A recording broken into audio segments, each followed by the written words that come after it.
Hello, hello, everyone. Today's really hectic because one of my players literally just told me they're not going to be here. So, no, don't download anything. No iTunes, please. Okay, so we're going to be short our wizard tonight.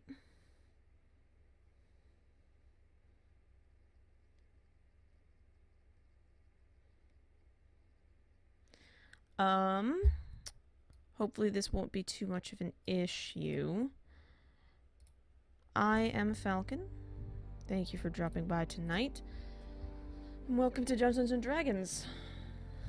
With 2 players missing.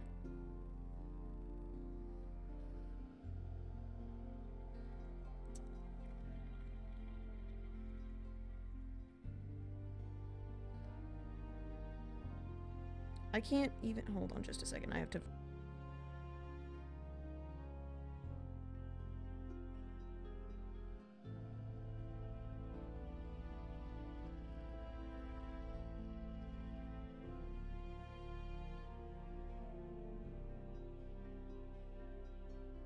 Cool. Alright. I'm gonna go ahead and bring my players in since I don't really have much else to do.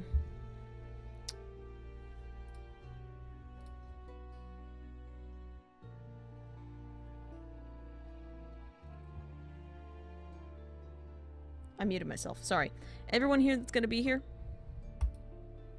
I guess I so. think so. I Let's guess. go down an echo, and if JD ain't coming. Alrighty. Well. Oh well. Okay, That is so. unfortunate. Let's do a little bit of recap. The Riftwatchers, as you call yourselves, have been spending the last couple of months helping the scientist Lorelei research and dismantle the infamous rift over Saints Haven. However, over the last few days, you have actually left the confines of Saints Haven and gone southwards as you have been summoned by the mayor of Silverhill, Mir's hometown. The mayor has bid you come as quickly as possible as they are desperately in need of people with your unique talents, and you are responding to those summons. As you were traveling southwards, you encountered a young man trapped in the forest. You rescued him, only to discover that he is the regenerative mark of a mysterious nature spirit that has been terrorizing the nearby village. You met an aging monster hunter in the town who offered to help you kill the creature, and now you are here. Mm. Check that legitimate, like... Now we gotta figure out how to fight this ancient forest spirit. That's correct.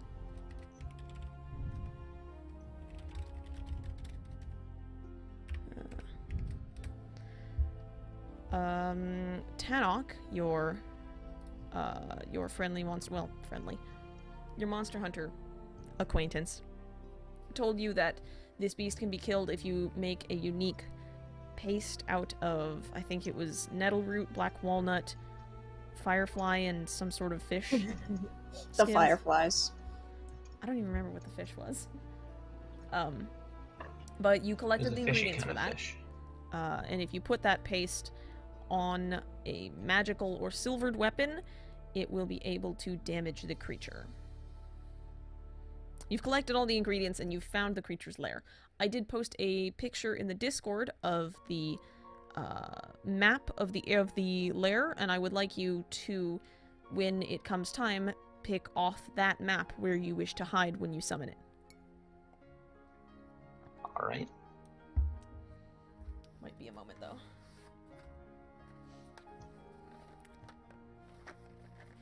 So, who wants to try and make that paste?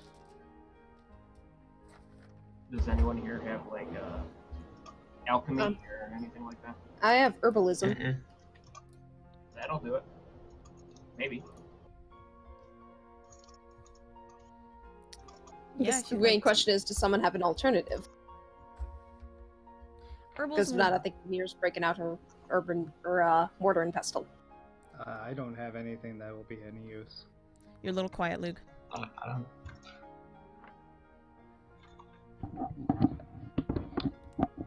Is that better? Oh, for sure, thank you. Yep. I don't have anything of use, so I Uh, can't help. Alright. Yeah, it looks, I don't either. if you wish to do an herbalism check, You will have advantage because Tannock is helping you. Okay. And I'd be adding my proficiency bonus for the herbalism kit. Am I using my wisdom for the stat? I don't... Yeah, I mean, yeah, why not? That sounds right.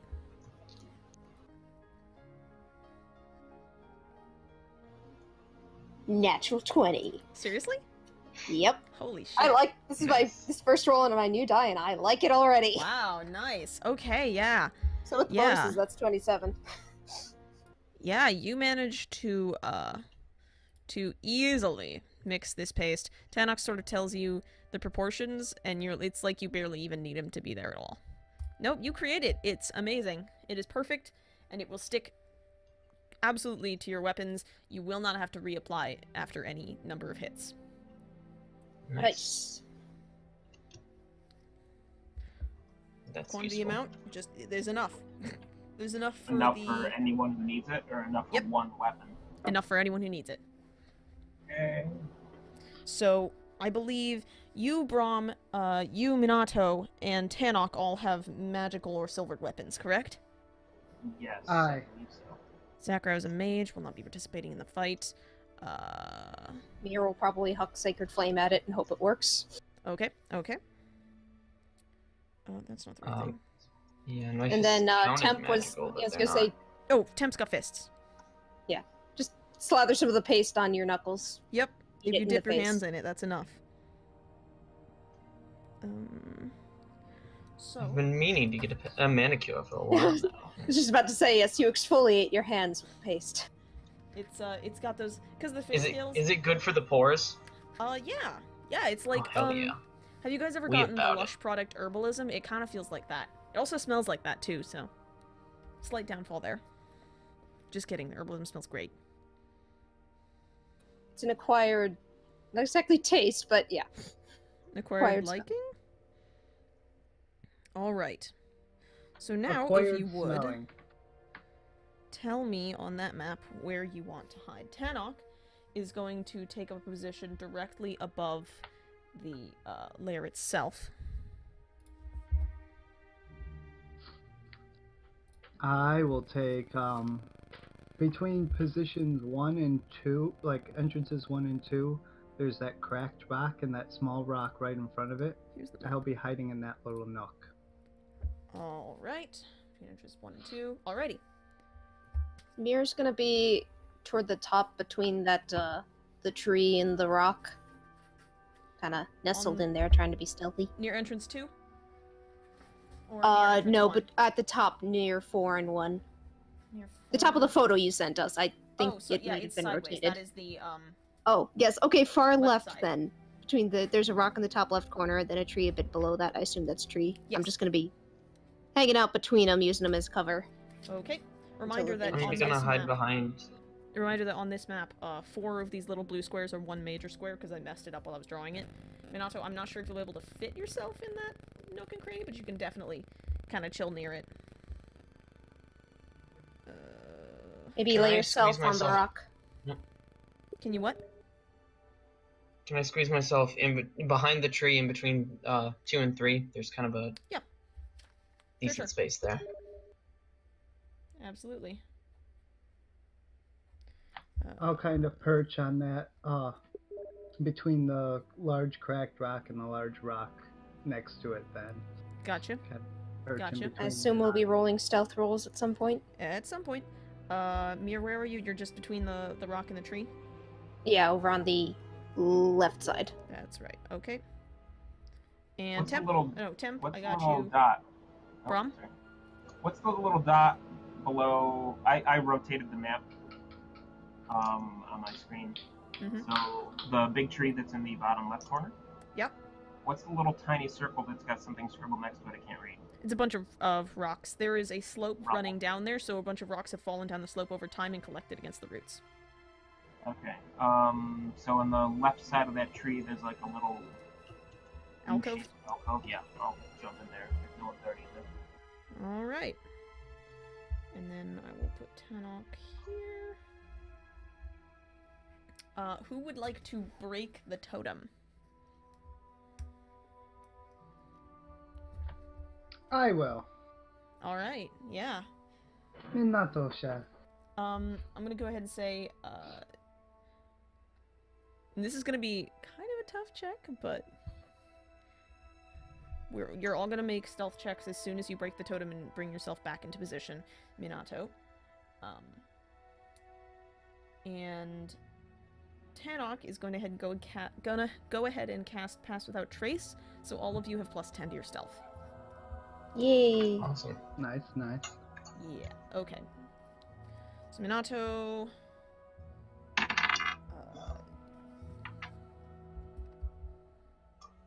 You go ahead. I'm not gonna. There's not really a check to break the totem, but you have volunteered. So you creep around the edge of this big clearing, and the center of the clearing sort of dips down, and the soil it's very fine and very packed down, but you can see a couple of spots where it's been disturbed recently. And you head over to that shallow cave. You go to the back and you flip Nightfall around your brand new dagger, and you smash it into one of the skulls on the totem.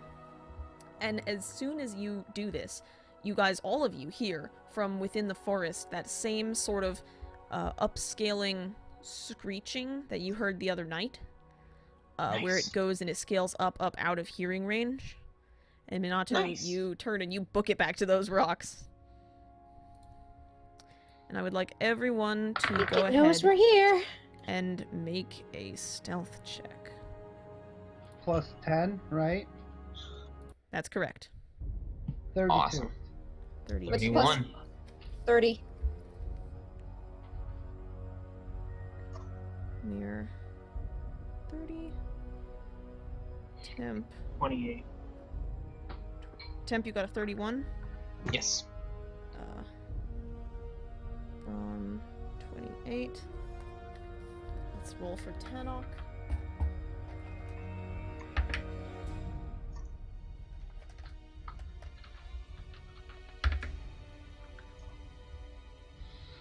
Alright, normally I don't, Wow. How bad did he do? No, he has advantage because he's in his favored terrain. He rolled a 1 and a 20. Very nice. I can't Okay, so believe we're that. pulling. So that gives him a total of 47. He's a sneaky beaky. 47. Good boy. Good and pure sneaky boy. Right. And there's a couple of seconds of just total silence. And then after a couple of seconds more, just of this eerie stillness, you don't hear any birds, you don't hear anything. And then bowling out from entryway number 1, between you, Mir, and you, Minato, this massive creature comes crashing into the clearing. First, all you see is like a whirl of limbs, and then it turns around and you see it's got this vaguely humanoid shape, but there's just something very, very wrong about it. It's this sort of hard, tall, like lanky, unnaturally many-jointed legs, and this sort of blocky, structured body, and you can see the head, where the head should be. There's like a deer's skull and these antlers that branch up and sort of spread out in these massive series of horns. And the one thing that you definitely notice is that that in its back, literally stuck in the creature's flesh, is a battle axe. It is a black-bladed battle axe, and the dark wood hilt is carved with intricate swirls. This is Anna's axe. And, it sort of, let's see, it sniffs around, and I'm gonna go ahead and roll for it.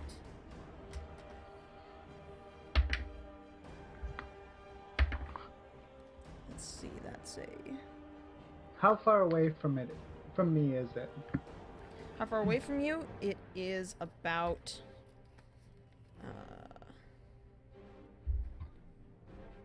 about 20 feet. It's in the center of the clearing. Okay. It has not noticed any of you, but it is staring into its lair, and it clearly sees that the totem is broken, and as you watch it, it sort of shifts around. Like, you sort of almost, it feels like it's growling, but instead of a growl, you don't hear anything, you just feel this sort of buzzing, humming feeling in all of your bones, and it makes your jaws vibrate uncomfortably. It's searching, Ow. but it doesn't see you. Oof, ouch, owie, my bones, and all that. So what I'll have you do is, each of you can take one action as a surprise round. Should we roll initiative? Yeah, go ahead and roll initiative. Alrighty. Oh, okay. So that's a thing. What'd you get, buddy? I hate to waste that now, but that's a nat 20. Nice. Mm. I've got 18. Okay. Go ahead and I also have 18. which of you has a higher dex mod? I have +5. You have +5? Yep. Jeez. Here's I very only have dexterous. +3. Alright, so, okay. So temp goes first. Remember, this is offset by my terrible charisma and not so great intelligence. I feel. Temp natural 20. Minato. Oh no, sorry. Mir first. Mir 18. Minato 18. Brom, what'd you get? I rolled a 6. What extra? Are we getting anything extra for this? Your dex bonus. I already added that, so a 6. Nope.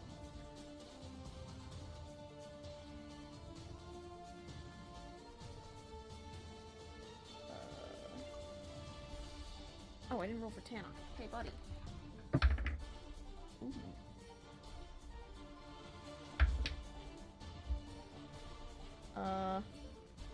Well, this is complicated. He also he tied with you, Mir. Exactly. He So you also guys are has gonna go at the a same time. +5 dex? Yeah. Huh. I believe then you go by the first attribute, which would be. Or no, it would be intelligence. I think is the next one. The next one. Okay, so Tanok goes before Mir. Yeah. Unless if he has a neutral or positive modifier, he goes before Mir. Okay. Wow. Your birdie cleric does not have the best memory, apparently. All right. First up, temp. I feel. I guess I'm gonna go do the punchy thing. Sure. Let's go do the punchy thing.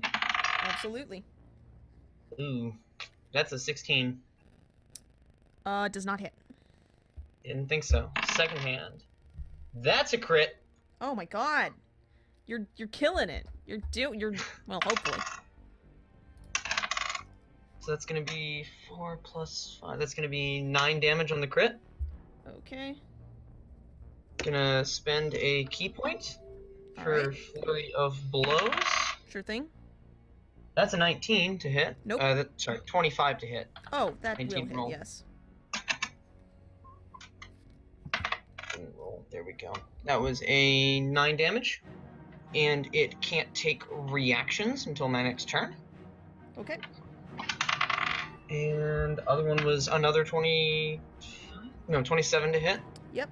Which hits. That's gonna be 10 damage, and I'm gonna say you can only use one of those per turn, correct? what? One of those extra. No, you're right. Can you use all of No, those it's on the same whenever target? an attack.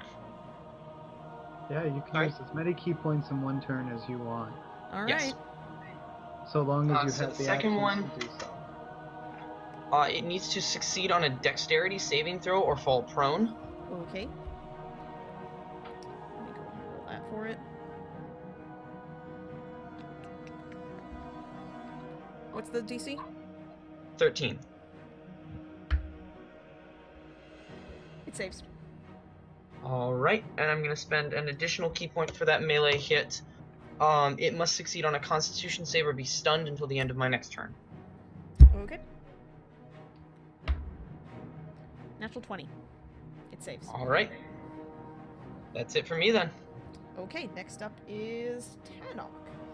And he will... You sort of leaped out of your hiding place. ran across the clearing and straight up to it, punched it in the face. While its back is turned, Tanok is going to jump down off the ledge and strike it from behind. That's going to, let's see. That's gonna not hit. That's not gonna hit. And that's also not gonna hit. Buddy, come on! Alright. Rip. He swipes at it, but, the fact that you're punching it at the same time means that it's, like, moving unexpectedly, and he just almost grazes it, and then the third hit, he actually has to redirect his blade, because it turns towards him, and he doesn't want to cut the battle axe in half. Next up is Mir. I'm gonna try a Sacred Flame. Okay. So it needs to give me a dexterity saving throw. That's what's the DC? So I think it's 17. No, sorry, 15. It succeeds. Okay, so it takes half damage, I think. Mm-hmm. I'm checking to see if it... Sure. No, I think it just avoids the damage. It just avoids it? Okay. Okay, Tanok is swiping at it. Temp, you punch it a couple times. And, Mir, you extend your hand and you concentrate. And there's this sort of spark of golden fire that zips downwards, but it jerks out of the way just in time, sees it hit the ground, and it flips its head towards you and makes this sort of deep noise, and it sort of, you specifically feel your armor plates vibrate. I'm gonna use my bonus action to cast Spiritual Weapon. Okay. No. Try and whack it. I conjure Ayla's battle axe and it tries to hit it. Sure. Makes a melee spell attack. Are you sure taunting it with another battle axe is the best idea? Nah. Unnatural 20. That does not hit. Oh! Okay! This thing's got a beefy ass armor class. Yeah, so that's the end of my turn. I'm gonna cower behind the tree. Yeah, you summon the axe, and it swings downwards, but it sees it coming, and it sort of just... It doesn't even move. It doesn't even dodge out of the way. It just stands... It just moves its head a little bit, and it clatters off these rough armor plates that are covering its body. Next up is Minato. Alright. First thing I'm gonna do is cast Hex with a Servuk. Okay. What are you hexing it for? I am going to hex it for strength checks. Alright. And then I am going to attack it with my magical dagger. Alright. That is that's a 20 to hit, so probably not. Nope. Does not hit. Okay. Rats. And so it was 20 feet to get there. I'm going to use the last of my movement to back up. That's right, and it cannot AO you. It's surprised anyways, so it doesn't matter. Back up. Let's see.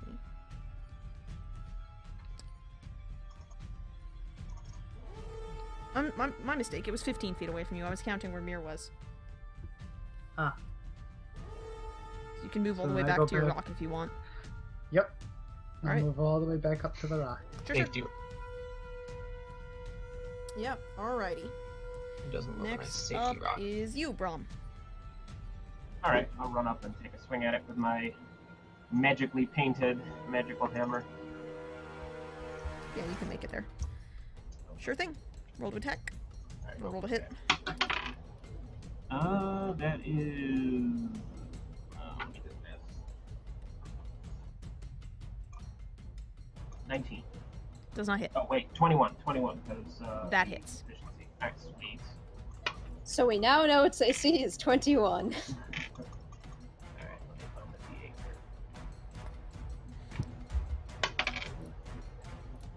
That's cute. They Four think it's gonna stay plus constant. 3 is 7. How much damage? 7. Okay. Let me use a commanding strike or whatever it's called. You're a little quiet.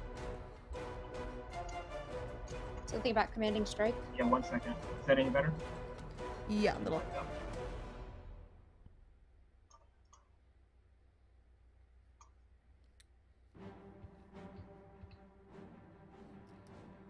How's that better?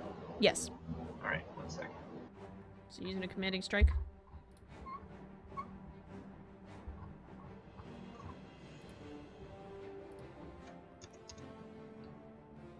Yeah, commanding strike on temp. Okay. It says when you take the attack action, let's see. All right, let's go for it. So I can just take another attack action?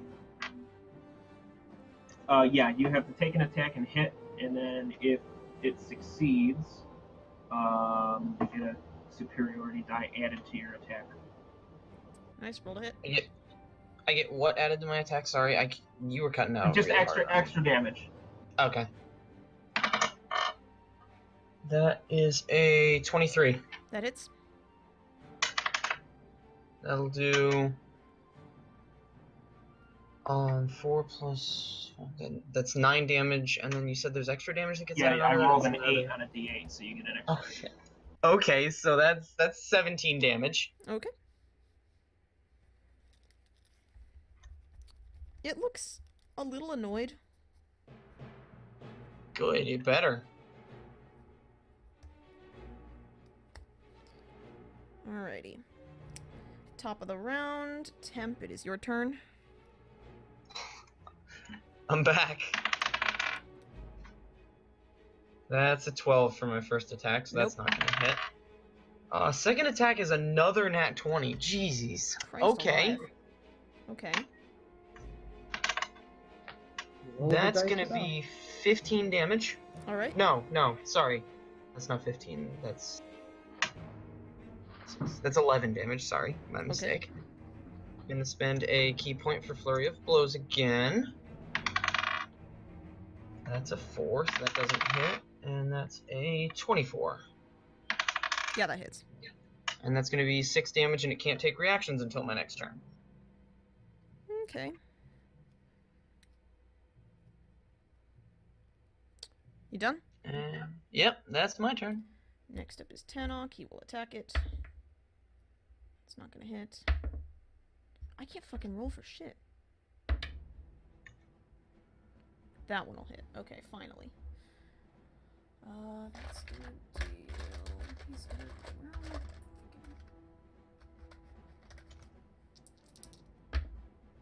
That's gonna deal 11 points of damage there.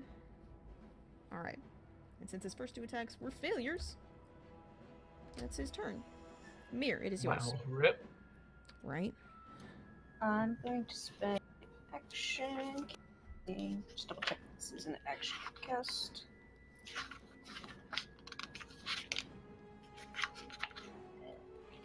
Yes, I'm going to spend. Let's see, I'm going to cast Bless. Okay. And screw it, I'm going to cast it at 3rd level so I can hit everybody with it. Alright. Basically, if they do an attack roll or saving throw, they can roll a d4 and add the number to the attack roll or saving throw.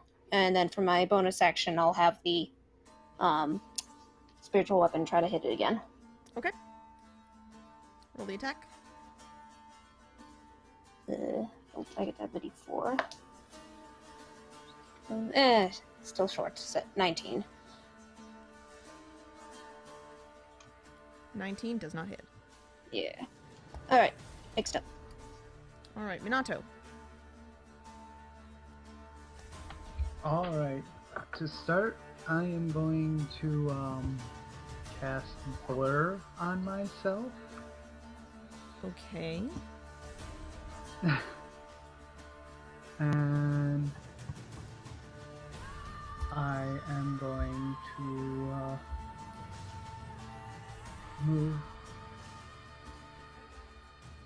I'm gonna get up close and personal again with the creature. Sure, sure. And I believe Just get that real is friendly with it. all I can do at the moment. So that is my. Alright, you just moving up against it? Yep. Okay. Casting Blur and moving up against. Alright. Okay. It is now going to cast Entangle. So I'm going to Oh. need Minato, Temp, Braum, and Tanok, all of you to succeed on strength saving throws. Which you get a plus D4 to. So roll a That's D4 and add correct. that. That's correct.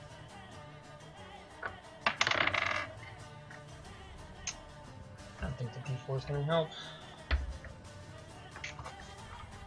Did you hit Tanok with the bless as well? Yeah, I did everybody, because at 3rd level I can hit 5 people, and that's all of us, right? Gotcha.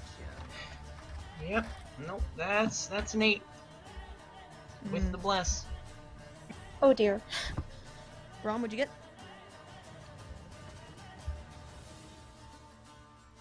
Sorry, just sat back down. What did I say? What do I have to do? You have to roll a strength saving throw.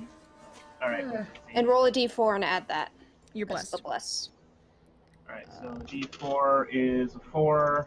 The D20 is. Is there any bonuses on this? Strength. Yeah, it's your saving Strength throw saving bonuses. throw. All right, 23. 23. You succeed. Tanok failed. Yeesh. Minato got 15. Minato, you failed. Temp, you failed. Tanok fails. Okay. So Braum rips out of the vines, so the rest of y'all are entangled. That is correct. All the 3 of you are now restrained by entangling plants. You can attempt on your turn to use your action to make another strength check to escape. The nature spirit, as soon as it does this, will go ahead and use its bonus action to cast Misty Step and bamf out and appear behind you and Minato, Temp. Spooky. And that is its turn.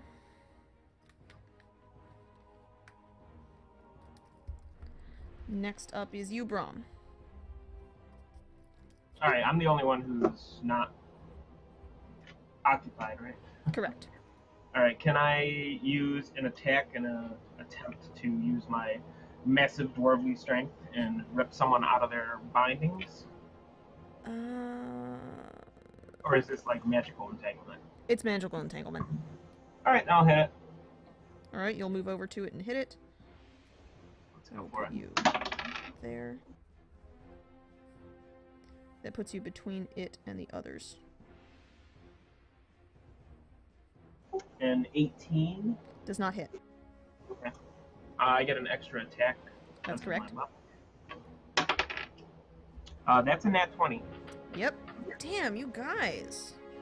Quit critting my monster. No. It's Do I fine. do 2 attack damage rolls, or do I do 1 and double it? You double the dice and then add your bonus. So 1 die doubled plus bonus. No. No. You roll 2 damage dice. Alright, that's a 6 and a 3. 9 plus 1, 2, 3, 12. Okay. That's 22? No, 21. Alright.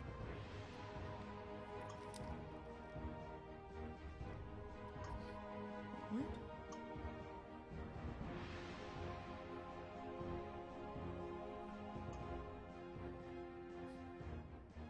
Okay. Alright. At the end of your turn, it is going to use one of its legendary actions. And I'm going to need Braum, Minato, Temp, and Tanok, all to make dexterity saving throws. Ooh. Ooh, I'm good at these. Hey, thanks, Lurker.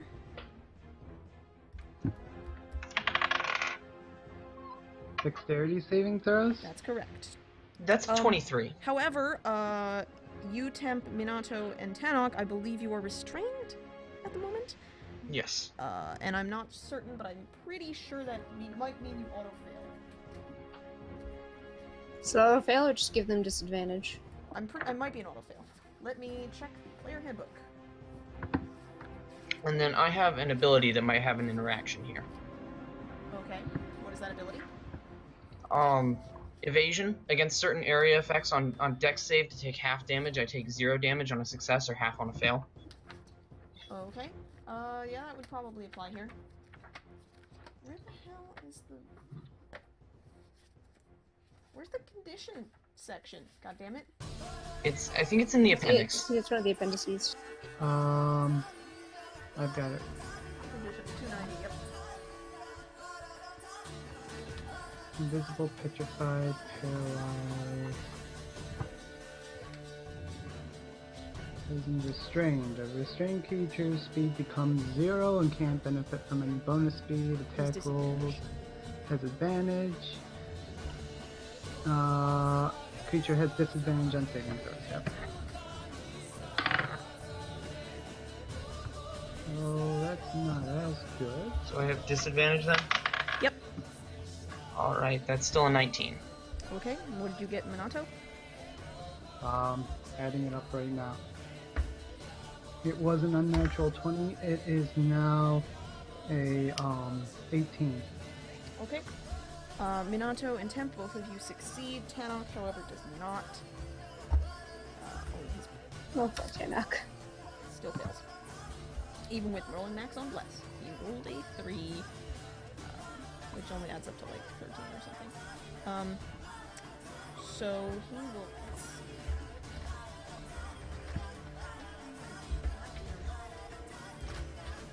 I ate them, sorry. No, that's okay. I'll get them back.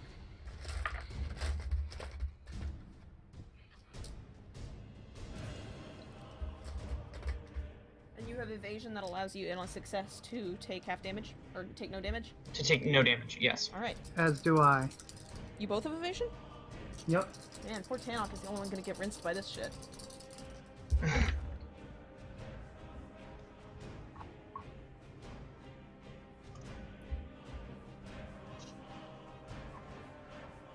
Okay, both of you,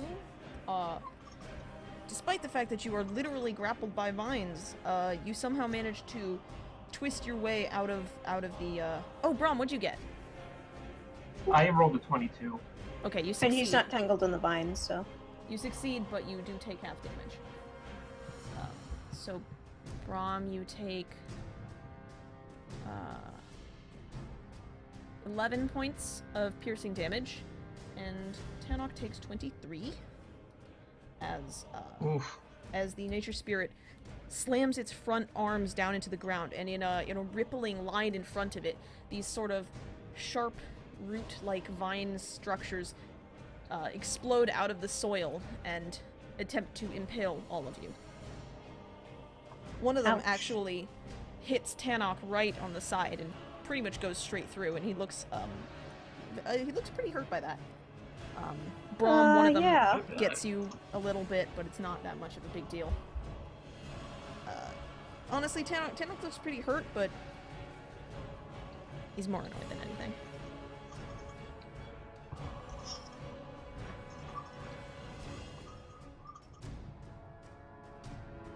Okay. That is its turn. Or no, that was its legendary action. Temp, your turn. Alrighty, I guess I'm gonna go for that strength save. That is correct, because you cannot move otherwise. And then as a plus to that, that's going to be Somebody's playing music. 17. Is that a saving throw or a check? Let's check. It's a saving throw. 17? That Yes. makes it. Yep. Awesome. You wrench yourself free of the entangling vines. And I you assume are that now... took my action? Yeah, that is your action. Alright, free to then move. that's good. I think I can... Let me check the player's handbook real quick. I have this thing it might do.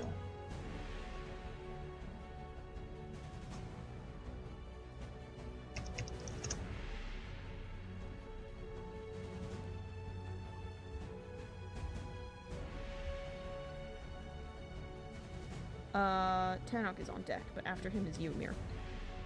Mm-hmm. Okay, nope. I'm just gonna stay there then. Okay. Tanok will make the strength saving throw.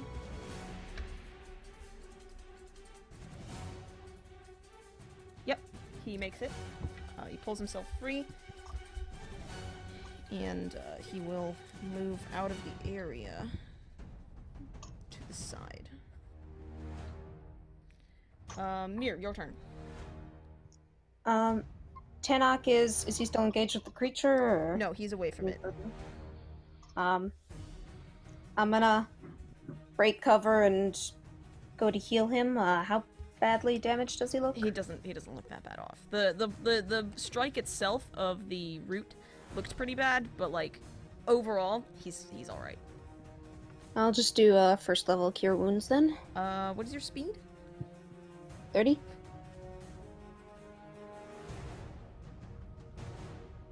You cannot reach him. I can't. He's too far away. He's across the clearing from you, pretty much all the way across. He moved away from you out of the vines, unfortunately. When you say 4 squares on this map is 5 feet, is that a 4x4 square or a 2x2 square? 4. Okay. Yeah, that makes the clearing a lot bigger than I thought it was. Ah. In that case, I will try to Sacred Flame the critter again, Okay, and I will Healing Word Tanok as my bonus action. sure. So it's got a range of, I think, 60 feet. This time it definitely fails its save. Yee. Ooh, pretty good damage. 14. Okay. You concentrate on this thing, which just speared your ally, and this time, it's not escaping you this time, and it does not. And then I'm gonna Healing Word. Where's that one? 4d4.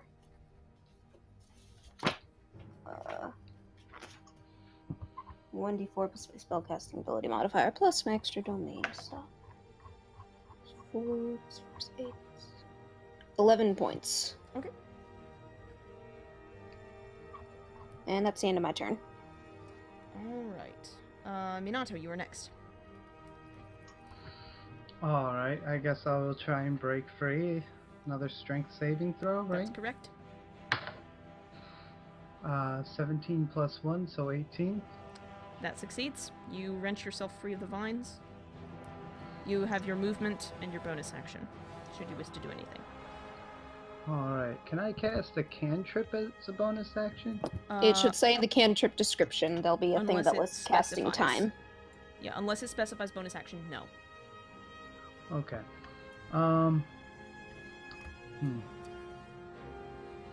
In that case, I will just get out of the area and get closer to the beast again. Okay. Would you like to get right up against it, or? I'm going to hang back a couple squares just so that if it does it again, I'm not caught in it. Okay. I'll put you next to Braum then. Or nearish to Braum. Alright. Braum, you are right near it, Okay. correct? Yes. Because I just hit it. Nice strong. No, it's turn. It's going to attack you. That's a crit. Ouch. Everybody's critting today. Yeah, now it's its turn, huh? You critted on my monster, it's gonna crit you right back. Alright. Let's see, what's the damage on this bad boy? It's okay, my crits are better. I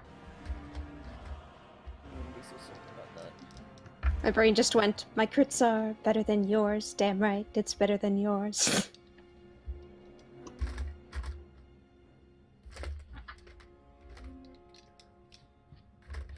Here we go. Here we go. Oh, that's a lot of dice. Yeah. It's only about 3, I think.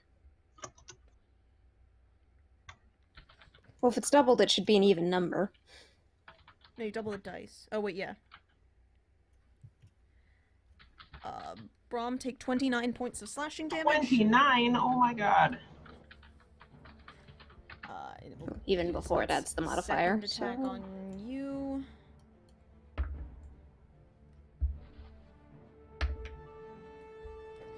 That one is a 17. Does that hit? No, it does not. All right. First one, it manages just to catch you on the side of the head, just where as you're pulling back one arm to strike at it, and as you do, it reveals just the tiniest gap in your armor, and it just sticks its claws right in there and rips at your throat. The second one, however, it aims for another gap, but you move your arm in, and it clashes off your chest plate. And then it will go ahead. Oh boy, what does this spell do? I don't like the tone of excitement in the DM's voice. I've never used that. I'm very concerned. Yeah. I have some concerns. Oh boy. Alright. Oh boy, here I go killing again. Oh man, I'm gonna need... Oh boy, hold on just a minute here. Where's my... I'm guessing she's going for more dice. Calm down, Crumbopulous I am Michael. not. It will go ahead and raise one. It will sort of stand up, and it will cast Conjure Animals. Uh-oh. And it will... Conjure woodland beings? Nope, Conjure Animals. It's different.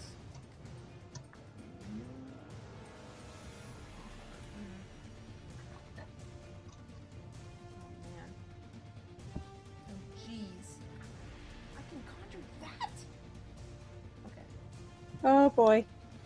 I am a worry. It doesn't make sense for it to conjure a rhinoceros, so it's not gonna. 'Cause that would Oh boy. be dumb. That would be really stupid. It also can't conjure a shark because we're in a forest. No, conjure a shark! Conjure a Sudden shark! Sharknado. You know. That sounds like the perfect defense, a shark. Yes, it will definitely conjure that, I'm sure. 7 dire bears later. What if it's a land shark? Like Like a bullet. I don't know Then if we have have- any You mean a defense against bullet? that.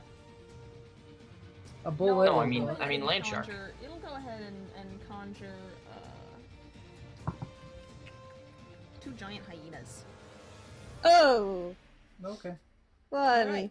Cool. So for a second, the humming sort of gets a little bit louder in your bones, and you're like, what is it doing? And then you hear this sort of dual cackling as these 2 creatures you almost are able to see them as they literally step into existence and into the edges of the clearing. Oh man, I've done this to myself. I'm about to experience minion fighting. One of them is right behind you, Minato. One of them is over near-ish to you, Brom and Tanok. That is its turn.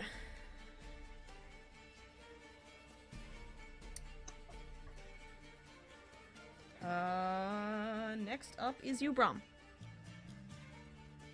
Alright, I'm hurting, but... Alright. So what do we have now? We've got this, conjure, what are the things called? You've got the beast in front of you, and there are 2 giant hyenas in the clearing as well. Is there... Can I discern if the thing is... Like, what its demeanor is? Is it hurting? Is it stumbling? Is it leaning over? Or is The creature? it just pissed? It seems angry. The deals you've dealt to it are mostly non-visible because most of the damage has been through temp punching it, and you can tell maybe its armor's a little dented.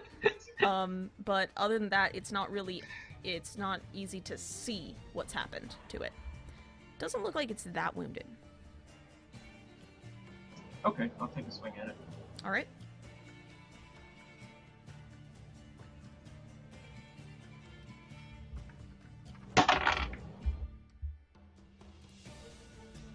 That's a almost that's like this is a 13. challenge That's for not them. gonna hit. What'd you get? A 13. Does not hit. Alright, let me do my extra attack. Sure. That is 14. Nope.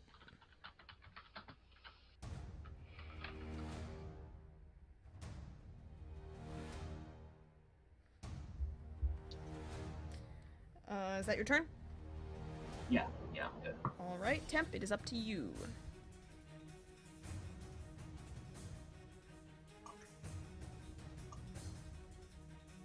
Temp? Alrighty. Looks like it's punching time. Sure. Is there any way I can get around Never the mind. hyena so that Time.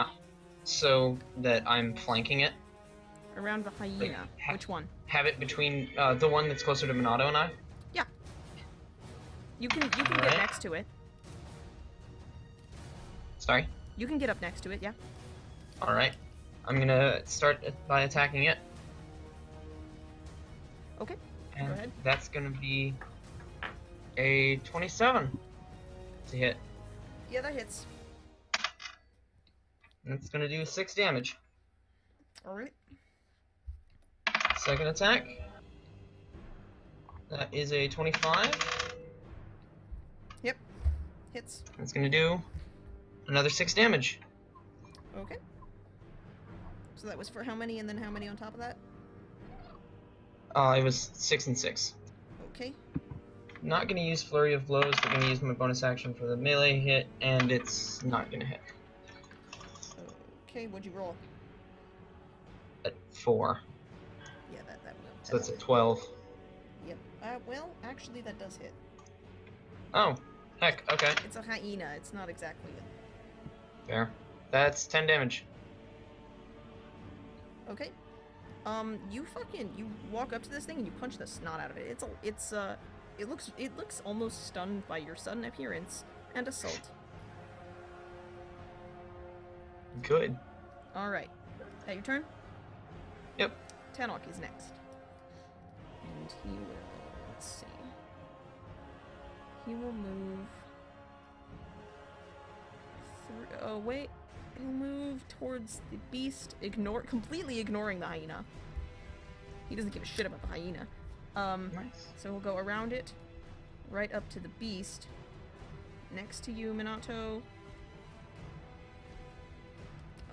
He will cast Hunter's Mark on it as a bonus action, and then he will attack it and hit. So that's some. That's 10 there, and then he'll roll a second attack. That doesn't hit. That one does.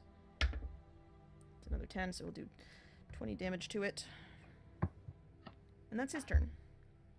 Oh shit, hold on, no. Wait. He Hunter's marked it. Waiting. 26 damage. Okay. Next is Ymir. Alright, it's like...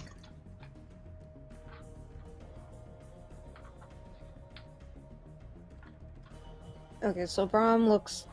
Can I get to Braum from where I am, or am I still too far away? Yeah. Yeah, you can. Well, let's see. Am I gonna get smacked by the creature or something? You can just barely get over to Braum. And without taking AOs from either the creature or the hyenas. I will move over to Braum, and I will... He's taking like 40 damage. I will do 3rd level Cure Wounds. Okay. Just roll my d8. Not bad. 1, 4, 25, 27, 30 points. Okay. 30 points, yeah. And then I'm gonna have the spiritual weapon continue to try and attack the creature. Okay. Roll the attack. Natural 20. All right. That Roll is Mitch. Yeah, damage. 28. So it's 2d8. 10 plus 4, 14 damage. Okay. And that is the end of my turn.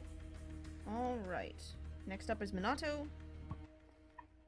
Alright. I will as well ignore the hyena and walk up to the beast. All right. The hyena will take an attack of opportunity on you At disadvantage. because you are blurred. Correct. Blurry.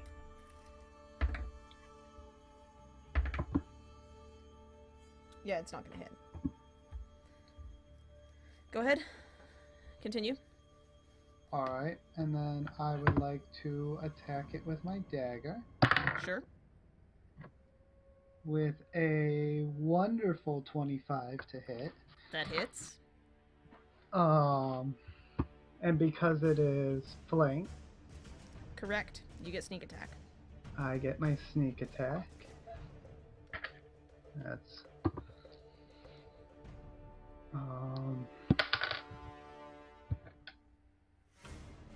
that's my thing there, and then I've got 48.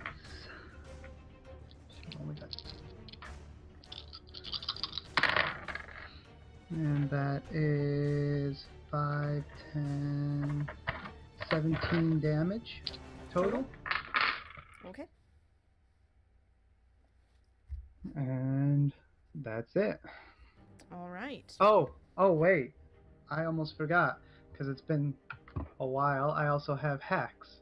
Yes. Your hex damage. Give me a second to remember what that is. That's 1d6 D6. as well, right? Yes. That's an extra 3 necrotic. Very nice. So that's 20 points total. It seems, like it, let's see here.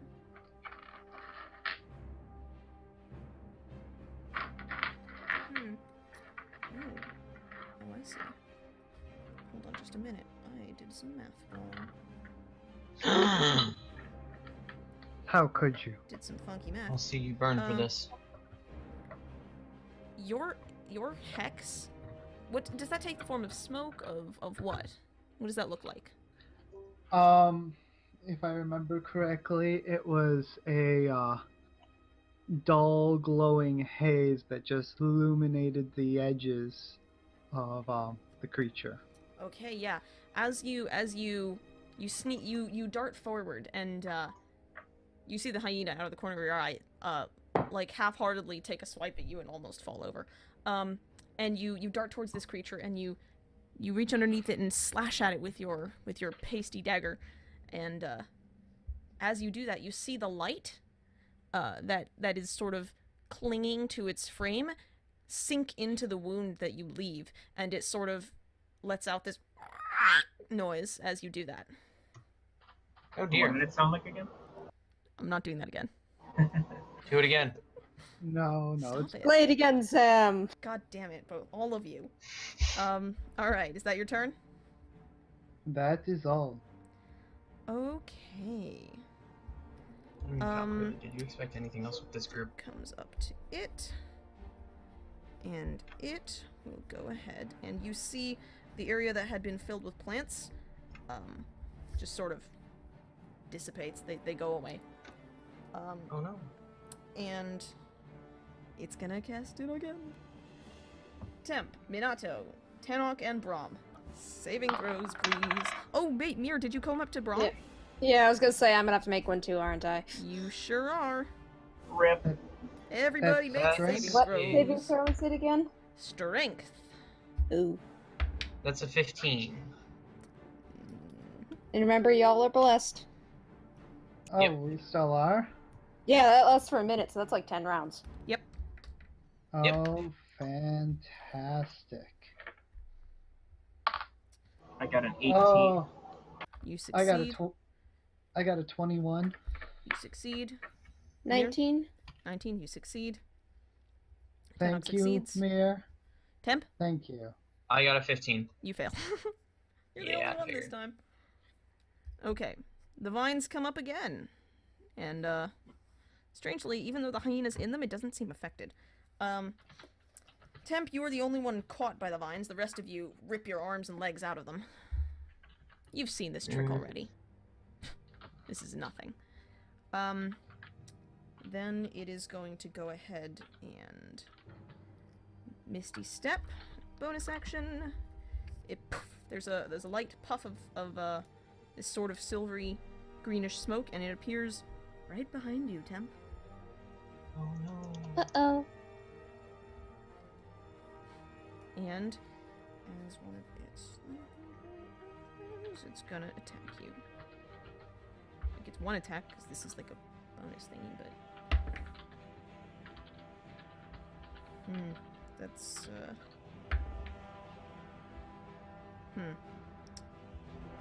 that's it has advantage to attack you because you are restrained, and that is a 26. Yeah, that hits. All right. It will deal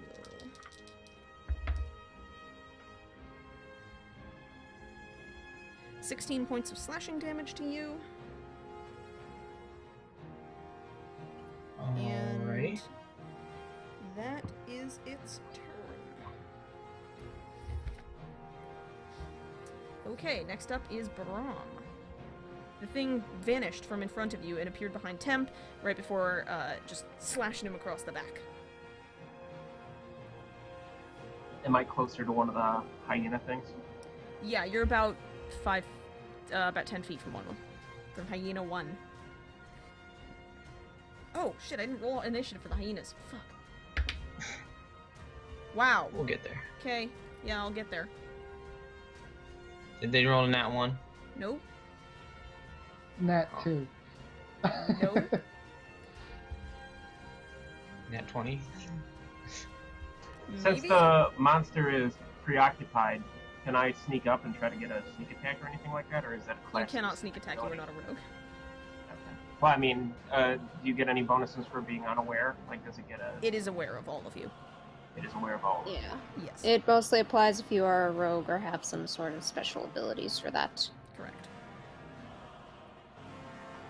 Okay, I'll just do it the old-fashioned way. The rest of us are just not trained to take advantage of people being unawares to stab them in their vital organs. Is it at nighttime, too? So who are you attacking, Brom? The big creature. The big one? Rom Alright, just you can is charge on over. skilled in Can I close the difference? stabbing people in any place that he can with any sort of weapon. Can I close the distance? Yeah. Alright. Let's go attack 1. In this case, smack it with a hammer. 19 plus 8. That hits. Yes. Okay. When you have a magic hammer, every enemy looks like a nail.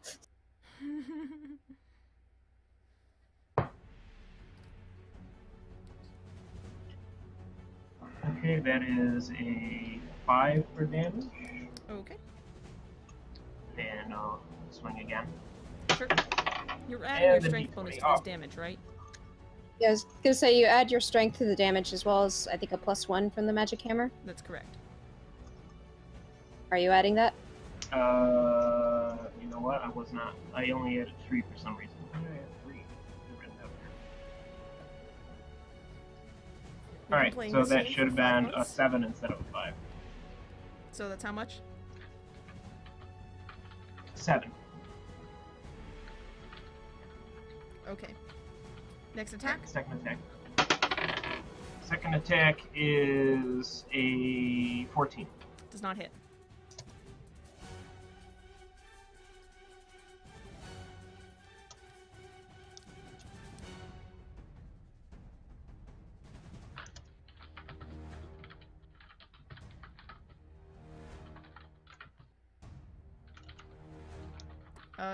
Is that your full turn?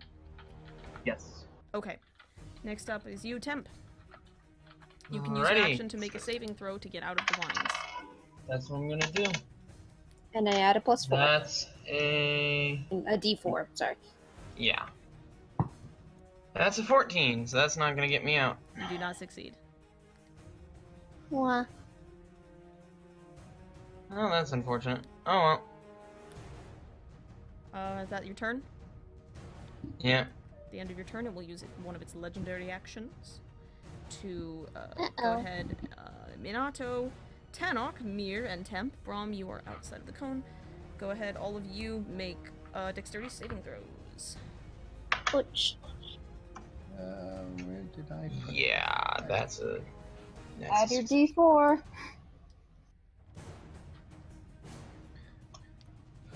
Oh, there it is. That's another natural 20. It's Yeah. a different die to boot. You guys realize there are like other numbers aside from 20, right? No, there aren't. Like there A 29. 20-sided die more has than- 20 20s on it. Duh. There's more numbers. Yeah, I found one. It's No, called there aren't. That's 29. fake news. Okay. What did everybody roll? I also got a 29. You got a 29. Mir, you got a 29. Oh, Tanok. Technically, I got a 25, but it's a natural 20, so I assume I succeed. Yes. Mir, you succeed. Tanok succeeds. Temp, you succeed. Minato, what'd you get? 29. Wow, Jesus. Alright.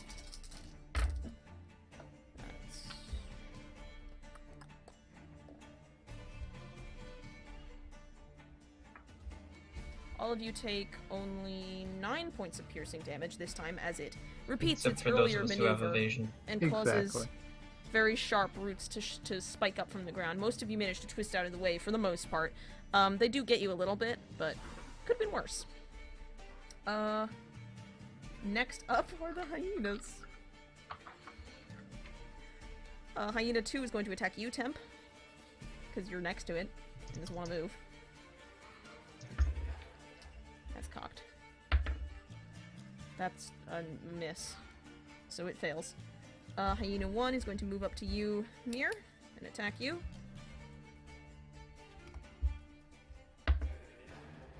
And it gets a natural 1. So it actually trips over its own paws as it goes. And Nice. is actually, you know what? It's prone.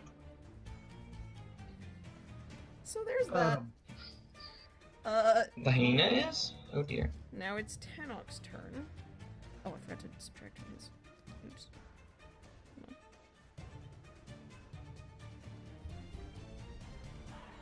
Oh no, Tanok's almost under 100 hit points. He has a lot of hit points. I wish I was Sure almost does, under doesn't he? 100 That's hit kind of weird. points. He is going He to. is an experienced adventurer. He looks around at the situation. What else can... Hold on, what can he even cast? He's gotta have some interesting stuff that he can mess with. Where's my ranger, damn it? I have a ranger in here.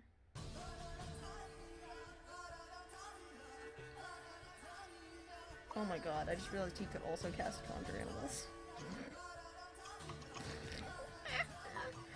Not gonna Why do Are that. we looking towards a cat fight? That's dumb as hell, and I'm not doing it.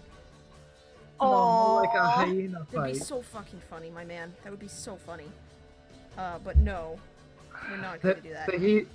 Why? You could have a laugh off. Guys, come on. You knew what you were signing up for when you accepted us as your D&D group. Yeah, really. No. Especially with me involved. I did give you fair warning. You did. I gave you unfair warning. Let's see. Hold on. Let's see if we can cast it too. My good boy Tanok. Let's see. What have you got now? That's funny.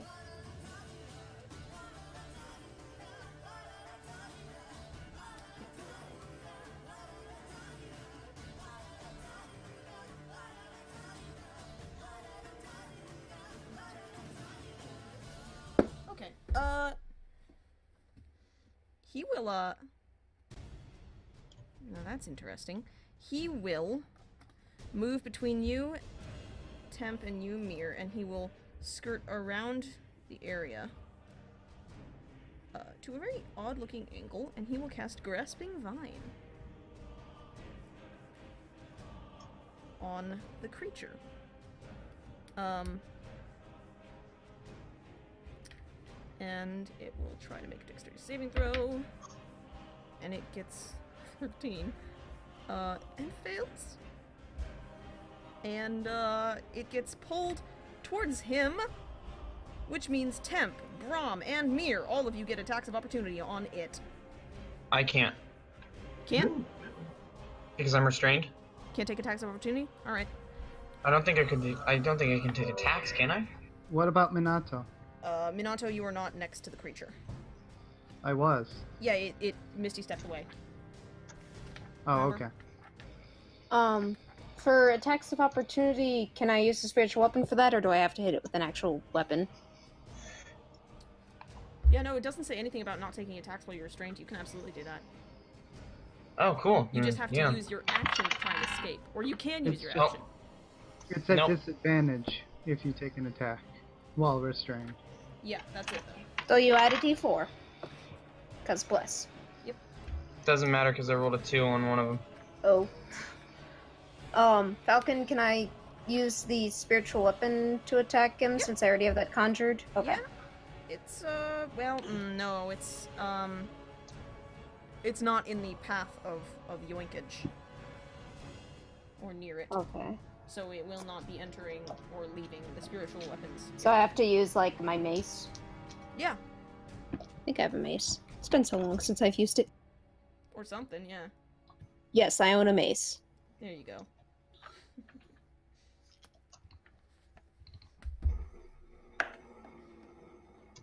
Ooh, that's less good. D4. It's also less good. 13. Guessing that does hit. not hit. Yeah, no. Brom, what did you get? I rolled a 25 to attack. Yeah, that hits it. Roll Let me damage? roll damage. Add the number properly this time. Math. It's That great. is a 13. That sounds Okay. better.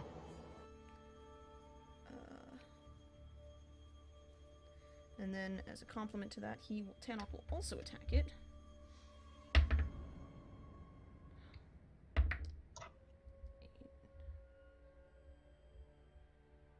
That hits.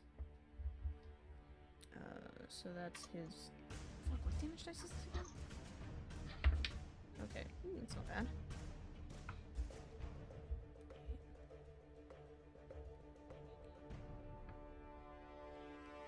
It's 20 points of damage.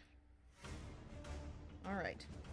Yeah, Tanok summons this sort of vine that slips out of the ground, wraps around it, and literally it just yanks it off its feet past you, Temp. You take a swing, but you miss.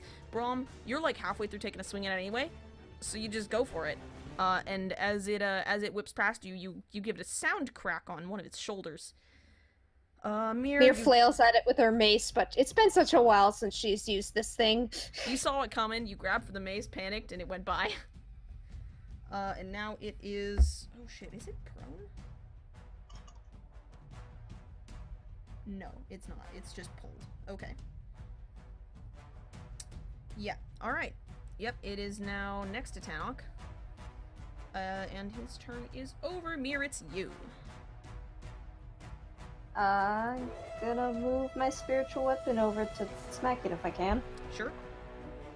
Or actually, the hyena there's a hyena in front of me that's prone, right? Because it rolled a Yeah. natural one. I think I get advantage on since it's within 5 feet of me and prone, so I might as well bring my spiritual weapon over and have it try to whack that. Sure. Alright, so that is 22 to hit. That hits. Yeah.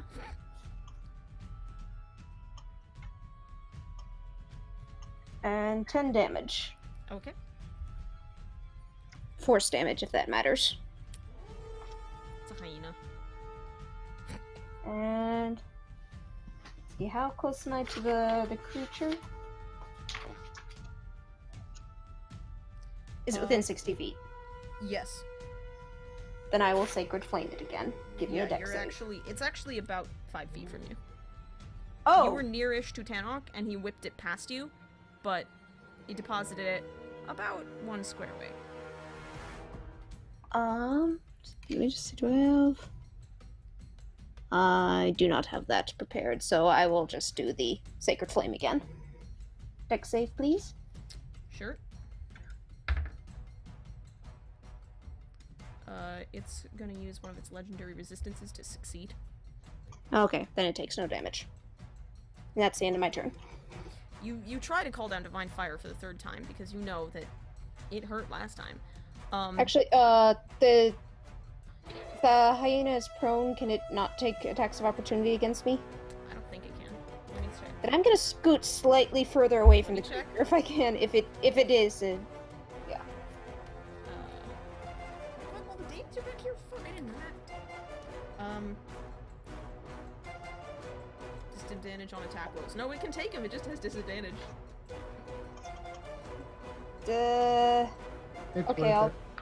Yeah, I might try to just put a little more distance between me and the creature, just in Okey-doke. case. It'll take a half-hearted snap at your ankles. It rolls another nat 1, so it actually bites its own foot and takes a point of damage. This thing has rolled more than 1 nat 1 now. This poor thing. Yeah, this Like, I is almost not this feel bad hyena's for it. day. It's really It was just bad. summoned up into this fight. It has nothing. There's no idea what's going on, and it's just having the worst day. Yeah, it's just bad at being a hyena. Okay, that's the end of my turn. Okay. Next up, I believe, is you, Minato. There is no one near you except the spiritual weapon. Okay. It floats there, glowing. How far away is the main creature? About 15 feet. Alright, I will run up to it and hack and slash at it again. Sure thing. Tanok is near it and is next to it, so you do have advantage.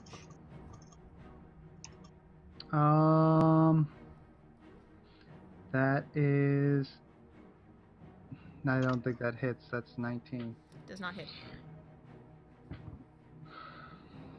So that's all I can do. You want to use your bonus action to do anything, or? I don't have anything that I can do as a bonus action other than perhaps hide. Alright. Sure thing. Okay. Do rogues get more attacks ever? I'm sure if I used a second weapon, If you had an offhand could weapon. do that. That's true. Okay, alright, that takes it to Lobisty. It's not happy with Tanok, so it's gonna swipe at him. That hits. That is... Shit, what was its frickin' Scritchy Scratch attack bonus? Oh wait, I forgot to do my attack bonus. Okay. Sorry, I'm a bit of an idiot. You mean the bless thing? No, I actually did the bless, but You I didn't didn't add your add bonus. my attack bonus, Make which sure is you've been 6. adding +1 for Nightfall as well. Yeah, that would be the 6, so that's 24 in that case. That will hit it. That helps. Yes, just does. Just a wee bit. So 1d4 plus 4d6 plus 1d6 per hex. And that is not terribly great.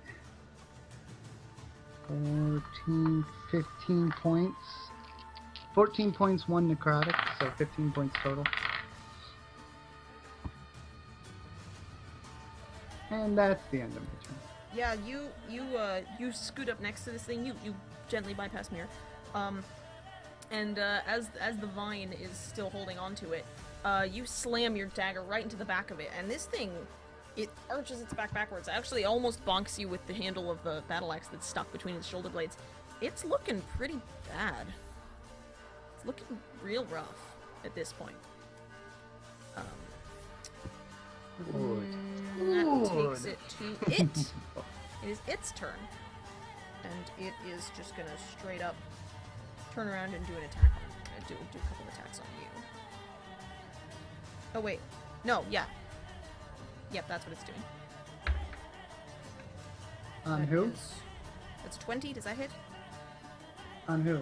You. Disadvantage. Gives a blur. Yeah.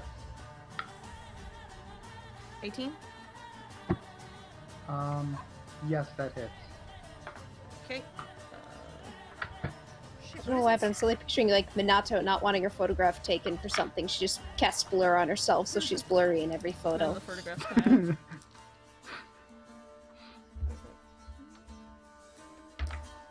There's That only is- one photograph. Time shall allow photographs. Oh shit, wrong one. Wrong die. Never. No, there's only one time, but you'll have to find out. It's 12 points of slashing damage, and then it's gonna swipe at you again. And it's gonna 12? miss that time. So the 12 is what it deals. And that takes it to Brahm. Okay. What am I near? What's still You up? are next to Temp, who I believe is still restrained and is next to a hyena. Yeesh. The creature went past you and is now over next to Tanok and Minato. Mir, the prone hyena, and the spiritual weapon are in their own little cluster right nearby. Alright, I'll hit the hyena that's next to the temp. Okay. Yep, you can take a step to the left, or step northwards. And go for it. 23. That hits. 9 points of damage. It's gonna annihilate this hyena. Okay. And a second attack.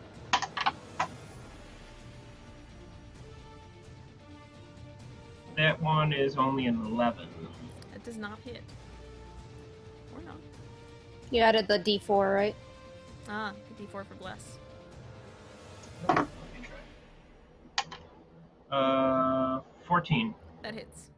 Oh, alright. Hey. Yeah, there we go. Shout out to bless, one of the best spells in the Oh game. yeah. What's up, Nove? And 7 points of damage. Okay. You smack this hyena's head, and it looks real bad.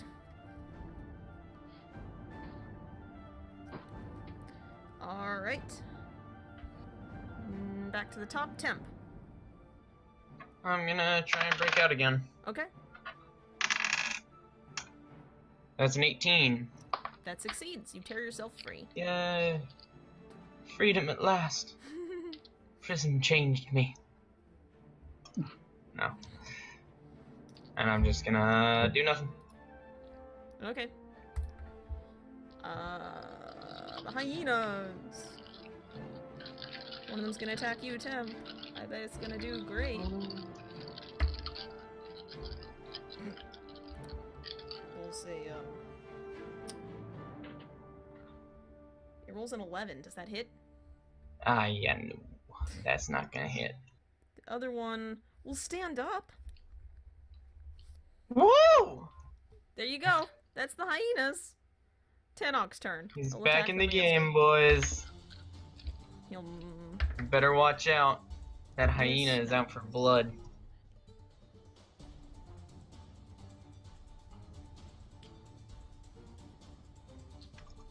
Yeah, he'll hit the creature for some amount of damage. Oh, he'll attack the creature guy. Where the hell is that right now? Minus that. No, wait. Yes. And he'll attack it again. He crits. Oh, I forgot about Hunter's Mark as well. Okay. He crits, so, you know. Fucking Christ, Tanok. Now As you're one bringing it, does. huh, buddy? Now he's bringing it. Not on the damage, though.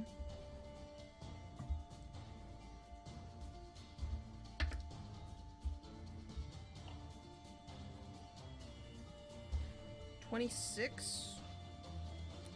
And that's his. This thing, it does not look good. At all. Its big deer skull is a little, like, sideways at this point. Tanok just got it a real good cut right near the throat part, and one of its arms almost looks like it's falling off. Next up, Second. Mir. Alright, are both the hyenas still around Yeah. as well? And the creature. Let's see. Is the spiritual weapon next to the creature? No, it's next Or to near the... next to it? You can move it by the creature, though. I will do that. Okay. And try to hit it.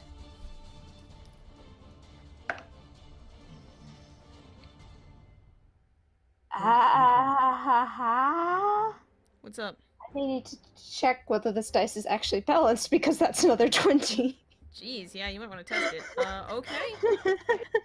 Roll I just got damage. that one today, so might want to check that. Alright, so that is 2d8.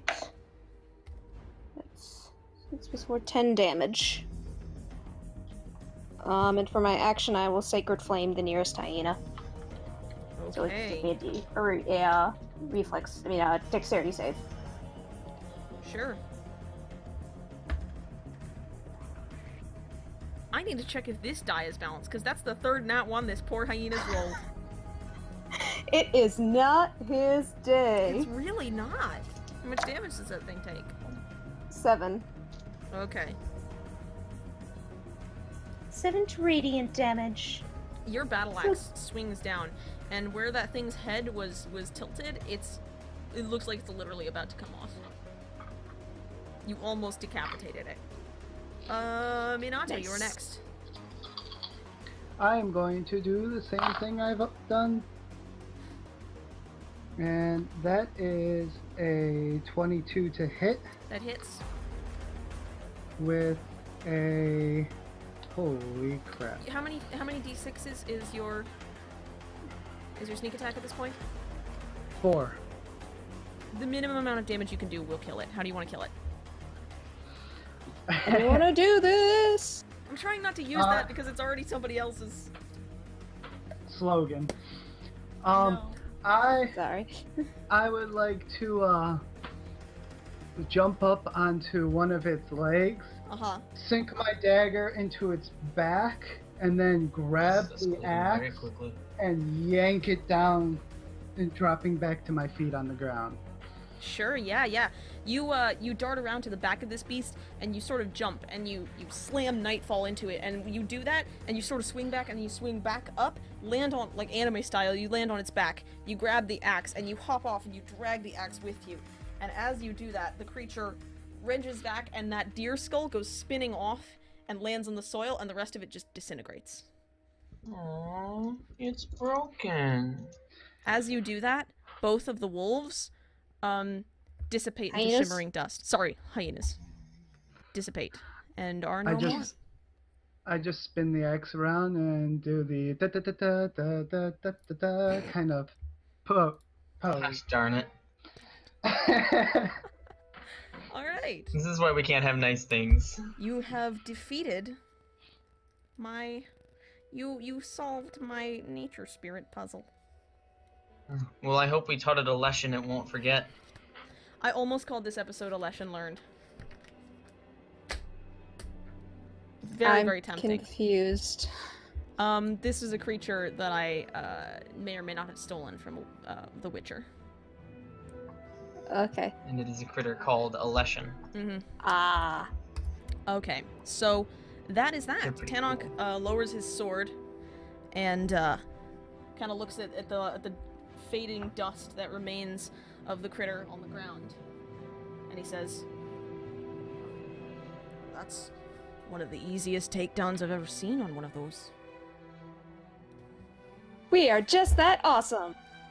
You really do know what you're doing." Or... Just another day. Oh well, I'm not gonna go there. You guys can explore the area. Temp, you find something interesting. Oh, what do I find? You venture into that little hollow, the shallow cave, that the Leshen was making its lair in, and you see something in the back, just kind of like a lump, and you look back there, and it's the remainders of what was once a corpse, but is vaguely some dust and a scrap of cloth, but sitting nestled amongst the ruin is a perfectly untouched pair of leather bracers. Interesting. I wonder what these could be. You pick them up. They are easy to recognize. They are a pair of bracers of defense. Happy birthday. Oh, thank you. Alrighty. I think I'm gonna need to attune those later. Yes, they are attunement, and you will need to attune to them before you can utilize them in combat. Alright. So, you now possess Anna's axe, you possess the Bracers of Defense, and you've... Hold on, my phone cord is dying. Hold up. Oh god, oh no, hold on. Oh, I really messed that up, huh? Uh-oh. Huh? My phone charger Jeez. cord is now stuck in the wheel of my chair. Wow. That's almost impressive. Got it out, we're good. And you have defeated the creature. You are free to do what you want to. Is the skull still on the ground? Yes, it is. I pick it up. For some reason, that part of the creature did not turn to dust when everything else did. Interesting. I pick it up and put it in a bag for now. What bag? Oh, bag of holding? My bag. You have a bag, okay. Yeah. I think I'm the one who has the bag of holding. At least I have a bag of holding. That's correct, yes. Mir has the bag of holding. I'm just putting It's- it in my Put the It- bag of there's a holding lot in the of- portable hole. No. Don't. Bad That would idea. Destroy all my Terrible yarn. idea. I'll lose all my yarn. I don't know what you're talking about. That's the best idea. Also, it might, depending on your edition, rip a hole in space to get at it. We're not gonna mess with that, okay? Actually, I think putting the bag of holding in the portable hole is not a big deal. It's when you do it the opposite way around. Well, either way destroys its contents. Possibly. Or dumps them in the astral plane or something. Destroying the bag of holding jettisons the contents to the astral plane, that is correct. I don't know if putting it in the portable hole would destroy it. Actually, if you put a bag of holding in a portable hole or the other extra dimensional thing, it creates a rift that pulls everything within 10 feet of it into the astral plane. Joyous. Yeah, Nice. that's a thing in 5th edition. It can also make you very sick. Alright, so. You are free to return to the village if you so desire. Return Anna's axe. Well, sure. Yeah, I was gonna say, we have someone's axe to return. That's right. Yeah, you go back. I don't feel like giving it to her. Just kidding. I was like, oh, alright. That's how this is gonna go, huh? Oh my. I just decide I Nier want will to scold you if you try to keep it. You'll have to Minato's deal gonna with take with your disapproving cleric. I'm Your just going cinnamon to roll practice cleric. axe play now. No, please. Alright. Everyone knows it smells terrible anyway. You guys can chatter and bicker about this as you make your way back to the town. Tannock is pretty quiet as he walks with you. He seems satisfied, but That's not good. like excited or anything. It's just like, that's done. You make it back On to to the the town and they let you in through the main gates. Anna's waiting there, and she sees that you have her axe, and she says, "Did you kill it?" Oh, we just happened to retrieve this is all. And I hand it back to her. I do believe it's yours. Well, yeah, of course, thank you. I forget where her accent was. I think it was this, but I don't remember. And she takes the axe from you. She kind of hefts it in her arms, and you see that as she takes it, there's a sort of a faint shimmer that runs over it. Oh, it's attuned to her. That's my guess. She takes a breath. She says, "Feels good to have this thing back in my hands. Thank you. You're welcome. If you ever You need don't me, have to. feel free to call." Very well. And you don't have to worry about that beastie anymore. Really, you really killed it. Aye. Wow. Well, thank you from all of us then. What a mess Oh, that This was. is a entirely unconnected question, of course, but how's Lee? He's alright, right? I mean, he's still southwards, so I assume so. He's not back yet. If that's what you mean. Okay. Well, he can probably come back now, yes. Oh, yeah. No, we told him to come back in a week. So we thought that would be enough time for whatever, for the beast, yeah. And as you look around, you realize Tannock has disappeared. Minato just shrugs. Alright, so you What time guys... of day is it? Sorry? What time of day is it at this point? Roll that d24 and Hell find yeah. out. I get the D24 now, y'all. Oh, dang. It's noon. No, just kidding. It's almost midnight. Is it high noon? It is dark. The sun has set. Oh. You guys battled this thing. You waited. You prepared and hid for it to come, and you fought it in the dark. Very good. Oh, Jesus. So it's quite late. I don't suppose there's a place we can shack up for them. Yeah, you guys have been you already spent one night here. Right, I don't remember where. It's fine. If- Yeah, you guys go Right. ahead and you return to the small, almost inn-like place where you stayed the previous night.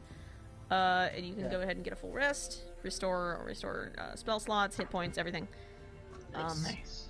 And in the morning you can continue southwards. We're gonna take a quick break for about 10 minutes. I will see all of you guys back here then. Wait a second. Does that mean I can? Okay. Yeah. I'll Yeah, that never means mind. you're now attuned to your bracers as well. Nice. Because you only have to transfer force, so you've got hours to do whatever. Alright, I'll see all of you back here in 10 minutes at 8:50.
Hello, I am back. And I'm going to bring my players back in just a moment. I love how Oh my out God. of time we are with each Jesus other. It Christ. just makes it. Good lord. Okay, now I know what song it is. Holy Yep. hell. What's I'm up? sure if we were in the same spot, we would be completely in time with each other, but the lag between... Wait, were you guys I mean, trying I to do wouldn't something? put money on it anyway, but yeah. Wait, what were you doing? Nothing, I'm saying. nothing at all. What's on a feeling? I mean, yeah, nothing. Somehow I don't believe you. But, okay. You should totally believe me. I would never lie to you. Somehow I don't believe you, but, okay. Alright. Are we all back? Is everyone ready? Maybe. As I'll ever be. Alright, so after you awaken, Temp, you are now attuned to your lovely bracers. Make sure you mark them down in your inventory. Already done. You guys can go ahead and take your horses. Are and the they cart. shiny? No, they're leather. No, they're leather. Ah. They're soft, like Doesn't- old leather, Um, but the good kind. you guys can go ahead and take your horses and cart and proceed. I assume the southwards. horses were well taken care of. Yes. There. That little The- girl the that horse you gal gave in the village. You've transformed this small child into a horse girl. Excellent. What? She Oh, is... metaphorically. Okay. Yeah, for a split Oh, second no, I she's not a pictured a horse. centaur too. God, no. No, those... I got very confused.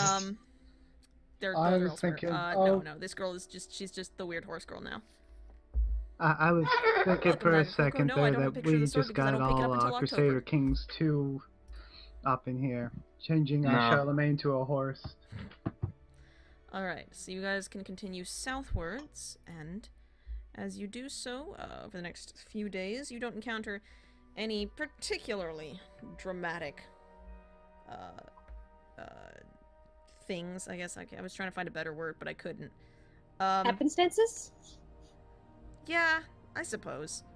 But, you, after the 3 days are up, you find that the wind blowing from the south now bears a hint of the sea, or more than a hint. It smells very much like the ocean. And as you grow closer and closer to the shore, to the cliffs, to the southern cliffs, you begin to be able to hear the ocean. Additionally, let me grab my map. I believe the direction you're coming from will mean that you enter Silverhill alongside the Glimmerlode. Alongside the what? The Glimmerlode, the river that runs through Silverhill. Yep. You're coming from the north. And thus, you actually encounter the Glimmerlode, which, true to its name, occasionally you can spot very shiny rocks in its depths, but nothing Ooh. particularly impressive. And it is a swift river that runs from the mountains of the Kaival Reach all the way to the coast. Which Mir immediately goes into tour guide mode, telling you about how the glimmering in the river was how they first figured out there was silver in the hills because it was carrying the ore down, and the ship that initially came here to stop for fresh water led to the founding of the town. And she just goes on for a while about this. That's correct. And thus, you enter Silverhill from the north. You enter appreciate this between history the lesson. business district and the temple district. What would you like to do? Now that you are in the fascinating and bustling town of Silverhill, Mir's hometown. Mir wants to go say hi to her folks if she can. Sure. Yeah. Yeah, you can. I wouldn't. I mean, at some point, yes, probably. Once night comes, once your party is not depending on you to immediately. Actually, you know what? No. Yeah. You go find them. You'll drag the party along, all of them. And you do find Is them. there ever any doubt? You do find them, as they live in the mines, so you follow the Glimmerlode down about 2 tiers. Mir and, continues on with her tour guideness, that telling you all that people live in the mines, that They used to be mined out for silver, but now they live in the ones particularly closer to the surface, where Correct. you can still get fresh air, but you can shelter from the storm winds. You do find them, and curiously, they are preparing to leave. You actually don't find them in the house. You find them at the you find your parents, but not Hana, at the house, and they are actually preparing to leave. They've almost fully left, and they seem surprised when you show up. Hi, Mom. Hi, Dad. Look, I haven't been eaten by trolls. They are a little mollified that you'd say that in front of everyone. Just a little. But they... Oh, they should be used to this by now. But they never are. They never are. Basically, they tell you at the moment they're actually about to leave. This was kind of an awkward time to show up. And why is that? So what? You aren't avoiding me, right? They're what? I said you aren't avoiding me, are you? I know you were No. especially happy with my career choice. No, it's just that, just recent happenings, and, well, Hana needs to go to the forest, further westward, and they figured maybe they'd just go with her to be on the safe side. So she doesn't get lost or wounded or hurt or something. Oh, yeah, You know. no, I can definitely understand that. I mean, she's capable, but I could definitely see her wandering somewhere completely the wrong direction. So you said recent happenings. Yes. Recent happenings. I assume this has something to do with the letter I got from the mayor, which I'm assuming one of you. I'd put my money on Nana. I'm assuming one of you mentioned the whole "I'm an adventurer" thing. Oh, it was Hana. Oh yeah. It was absolutely Hana. Yeah, no. In every tavern in the town. They kind of exchange a glance and then look into the mines and then look back to you, and they say, "You should probably go talk to the mayor about that." Oh dear. We Okay. aren't quite the most informed, and she has the most information on this situation. We just know that it's... Well, she's told everyone that it's safe, but, it's... We're going to go with Hana and keep her safe. Oh yeah. Okay. Well, I guess we will go speak to the mayor. But before you go, just this is my adventuring party, and they're nice people, and we will figure out what is going on and fix it, and then you can come back and we can like have a good dinner together or something. Mother seems nervous around these strange people. Greetings. They're nice. family. I promise. Yeah, I mean, your family is used to people of all types. But these people who are... Heavily armed ones, maybe less. Yeah, they're highly armed, and they're, like, directly associated with you and your weird career choices, and they're like, oh, I don't... that's kind of, okay. No need to be unsettled. Everything will be just fine. We'll take care of it. Slow And then knowledge. when you come back, we can catch up, and I can tell you about my adventures, and Dad, you can tell me how that whole book press idea was coming along. Right, of course. Well, Yeah, they don't have much to offer in terms of information of any type.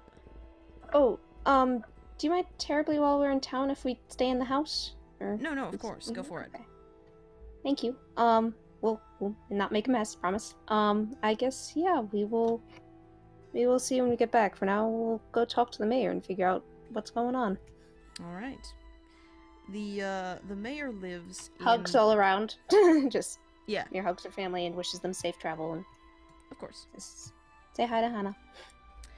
The mayor lives in the Surface Residential District, which... Oh, I have notes. Hold on just a moment. Oh dear.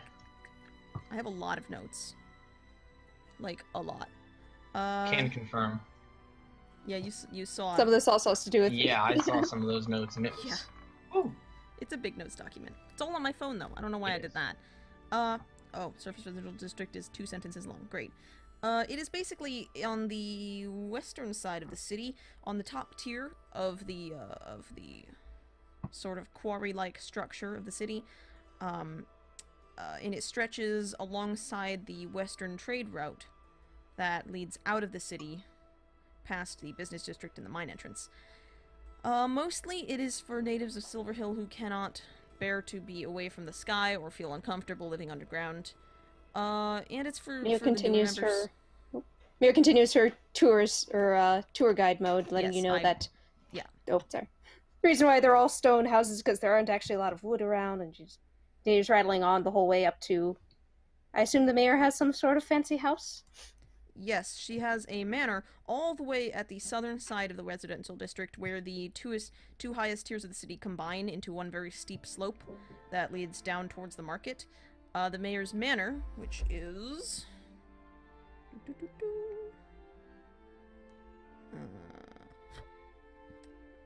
Cool, I didn't even describe it in my notes. Great. It's a big sort of stone house. It has a rather well-tended, sort of almost like a garden yard around it. Sort of low, heathery plants, more plants. A lot of stuff that doesn't seem like it should flourish in this environment because it's too hot for it, but it's there. And there is a main drive leading up, and a large doorway that you can see has been frequented by people who call upon the mayor for various reasons. I guess we go up and knock or ring the bell or what have you. Okay, yeah, there is a knocker. It is in the shape of a stylized dragon's head. And you knock. Dunk, dunk, dunk. Yep, you knock on the door, and after a couple seconds, you hear footsteps inside, and it opens up, and there's a young female elf who is looking out at you, and she says, "Oh, and who are you?" We're the Riftwatchers. I'm Mir Elling. You I believe heard about me through my grandmother. Oh, yes. No, Your adventures. You said you might need help. Yes, we've been waiting for you. Please come in. And she steps back and beckons you all in swiftly. There's a carpet in front of the door. Not a good carpet. It's for wiping your shoes on. And you guys can all enter. And she'll close the door behind you and say, I'm Fosane. I'm the secretary of the mayor. I will let her know immediately that you are here. If you could just, she kind of looks around like, oh shit, what am I doing? And says, if you could take a seat down on the foyer here, I'll be right back, and I'll let her know that you're here. Alright? Alright. Okay. And she hurries off up the stairs. Guess we settle ourselves in to wait. Yep. Mir continues her nervous babbling. Oh wow, I've never been inside the mayor's mansion before. It always looks so pretty from the outside. And yeah, you know that. Actually, roll a history check alright. with advantage.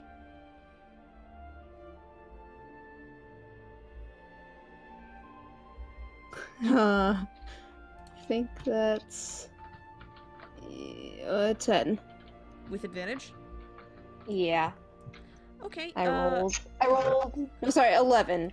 But yeah, I rolled a 6 and a 9. Okay. What you know about the mayor? Yeah, her name is Liana Elwin Ainvoli of the House Saathlou. She is originally from Iril, and she is the last surviving member of the founders of Silverhill. That is what you know about her. And after a few minutes, of you guys just kind of awkwardly sitting in this big, very quiet house, Fosane comes almost sprinting back down the stairs. She actually almost falls on the last stair, but she trips over her feet, but she recovers herself. Oh no. Mir half gets up like, oh, are you okay? Renato has been standing the whole time. You've been standing? Yeah, and goes to almost catch her, but sees that she's caught herself and just leans back up against the wall. She stands up and she goes, "Oh, sorry. Okay. The mayor will see you now. Just follow me, and I'll take you up to study. Is that okay? Yeah. Yeah. Lead the way. All right." And she starts leading up the stairs, and you can tell she's really excited, but she's trying to contain herself. And after a couple of seconds, she goes, "Where are you from? What have you seen? I know you're adventurers. Just have you? What have you seen?" Well, I'm from around here. My parents run that notary shop down on the Pressman's Way. Yeah. As for what we've seen, well, we've been to different planes and stuff. It's been really weird, really cool. Which there's sort of ones? this hole in the fabric of reality in Saints Haven. Yes, I know. Yes. Everyone knows about that. Well, I mean, we've been watching you, obviously. Everyone has. On TV. All right. Right. I keep forgetting that's a thing. It's funny because you actually still have the scrying stone with you. I mean, yeah, Dwayne the Scrying Stone Johnson is still with me. Yeah, you were Dwayne the Scrying Stone Johnson. And she says, when you fought, oh man, there's just so many things. When you went to the Shadowfell, what happened there? We couldn't see inside, but we know you went in and we know you came out. But somebody mentioned something about a lich. What was that? We don't know the full story. Some people were fighting a lich, and we helped by going to destroy a phylactery. Really? And we met a very nice man who served the Raven Queen. Oh. Really? His What name was happened? Ruth, What and he was happened? very friendly. I Hey. destroyed a lot of undead birds. Oh, You're like- undead. Puffs up a little proud of this accomplishment. That's amazing. That's so fascinating. She's just like over the moon that she's met real life TV people. Sorry, I've always loved watching as it's sort of everything they broadcast regarding the Rift. It's always been so interesting to me, and just to talk to someone who's really been there, it's very cool. What's your favorite of the places you've been? Up until recently, we haven't been able to see inside any of the planes because you haven't taken any of the stones. But now that you've got your sort of pocket stone, we were able to see. I believe Arcadia was the one. Yeah, that one was my favorite. I liked the library. How beautiful it was! I mean, we didn't get a very good look at it, Pocket but man, that was it was so pretty. But were any of the other ones before that just that nice? Or was that the first one that was really beautiful like that? I think really enjoyed the Plane water. of Water had its charms. The Plate of Water. What happened there? We Oh, played. Yeah. What was it? Keelel's Pearl? We played a game, and I rode a giant squid. What? Oh, fascinating. How did it work? What? And at this point, you've reached the landing, but you're just standing in front of the door because she's just enamored by your presence. Well, I proceed to describe how the game works and what each one of us played as a role and all that. She is just I don't even remember completely what we did as the roles absorbed there, but hey. in your description of Kaliel's Pearl and the game and how making it worked. making sure to note the card smoke bomb that I used in order to get away. She is just. She's never. It's like she's never heard anything so interesting in her entire life. And as you're doing this, you kind of from within the room you hear, Fosain, please. And she goes, oh no, I'm so sorry. The mayor's in there. I'm so sorry. I've kind of. Oh dear. how about alright. Mir like It pulls a little bit happens. of paper and It's writes quite down her address and says, "Perhaps if you'd like to come by for tea later, I think we're going to be staying here at my family's house. So if you want to come and hear more stories, perhaps. But course. for now, we should probably go speak to the mayor." Yes, thank you so much. And she takes a scrap of paper and she does one of those things where you kind of like dance in place because you're so excited, and then she darts off through the hallway.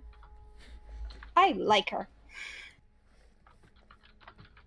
All right, within the room, you see. Oops, that's not the right thing to hold up and use my eyes to look at. That's not my notes. That's the map. You see Liana as you step into the study. She's an aging elf. She's clearly several hundred years old. She's very beautiful. She has a very kind face. She has sort of this beautiful chestnut hair with streaks of silver. Her skin is wrinkled. That's how old she is. She has deep brown eyes. And she's just sitting patiently waiting at the desk for you. And as you enter, she sort of sits up a little bit and says, "Welcome. I see you received my letter and arrived with haste. Thank you. Your presence is most welcome. I arrive with pace. Mary, like, gives a little bit of a bow and externally a little intimidated to be standing. She's in front of the mayor. Oh, man. There are chairs enough in the room for you, which is kind of awkward because it's 6 chairs. But she says, "Please have a seat." Minato, upon entering and having the introduction, puts one hand out and bows, and then takes position up against the wall again. Okay. Wait, 5 chairs, not 6, maybe. Okay, so the rest of you gonna just chill in the chairs? Yeah, Yes, probably. we shall. Okay. Alright, she looks you over for a second and she says, "Thank you for coming. As I indicated in my letter, I very much need your assistance here, as much as it embarrasses me to ask for it. We have had some problems with the mines, and I'm not certain how to solve them." What sort of problems? And she kind of steeples her fingers and she says, "Silverhill's population has been growing, as it always has been, but lately we've needed more space, and thus I have allowed those below, or those in this city, to open the sealed lower layers of the mine for development. Or, well, that was the plan. What happened was that there was an expedition party of 7 people. They opened level 6 of the mine and went in, but almost immediately seemed to be attacked by an unseen force. 2 of them fell unconscious, 2 of them turned on their party members, and the other 3 had to fight their way out. They were only able to save one of their fallen friends before they resealed level 6. Since then, there have been reports of strange sounds, cold winds in the mine, and despite me saying that it is safe, the residents are scared. Oh, understandably. From what I know of the world, this sounds like it would be ghosts, but I do not know how ghosts would find their way into the mines. I need you to find where they are coming from and solve this issue before any more of the people of Silverhill can be hurt.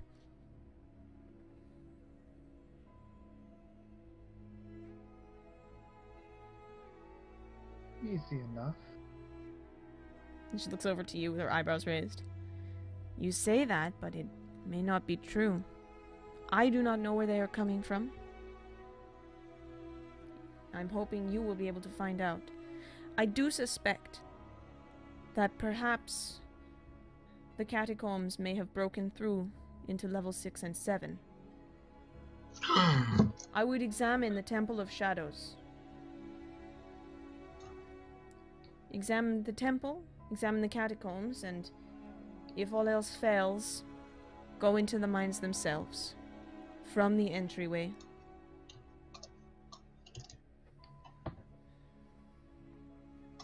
Sounds like a plan. I guess we'll start in the Temple District.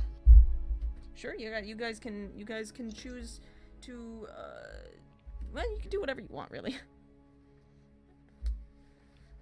So, Well, anywhere is better than nowhere, so. she leans forward. Do this for me and you will be greatly rewarded.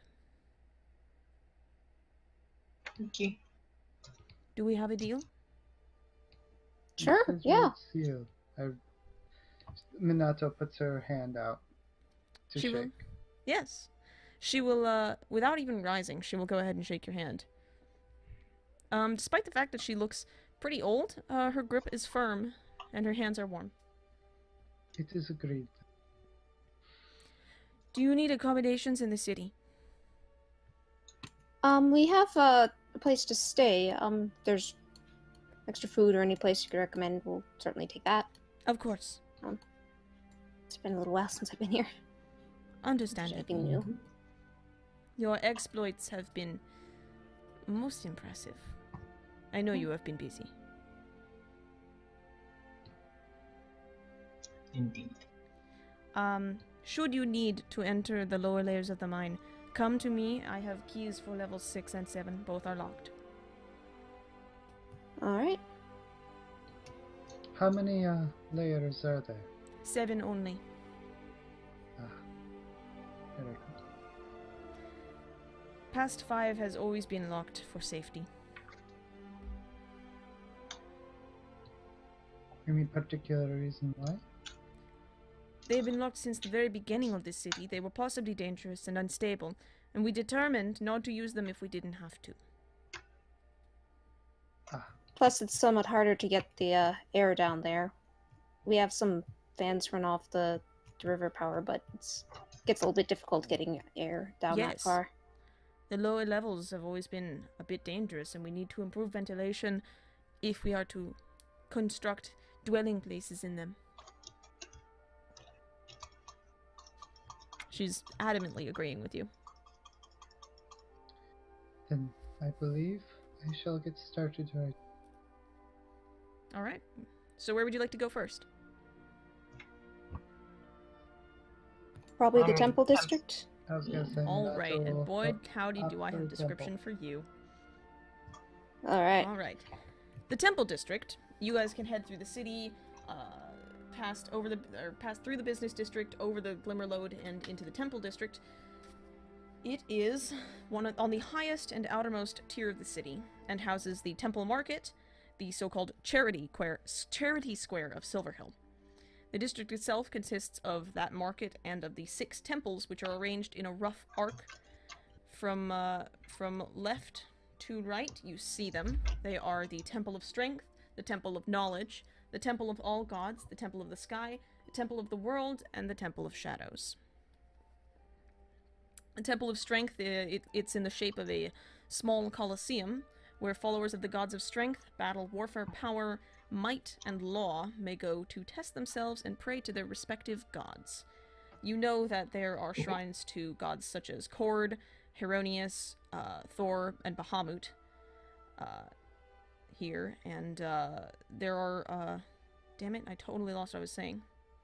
Oops, because in my notes, I guess I wrote description in 2 separate chunks, huh? They clean the temple every single day as part of their work, because they value the hard work that these gods demand of their followers. The Temple of Knowledge is a circular sea-stone tower housing a multi-leveled library. Clerics of knowledge can be found reading or studying here at all hours. Beneath the main level, there are insulated, well-ventilated chambers for scientific experiments and potentially dangerous magical research. This part of the temple was modeled after the research center at the university in Iril, which is, of course, Liana's original home. Ogma and Ayu, the twins of knowledge and magic, along with Frigg, Erathis, Bukab, and other deities of knowledge and magic, are held in great regard here. Mira, I'm assuming you're just gonna, be telling everybody this stuff. Yeah, she's basically rattling off all the different ones and talking about you. Sure, just imagine this is also interspersed with interactions she's had with some of the different clerics and different clergy in the area. Mm-hmm.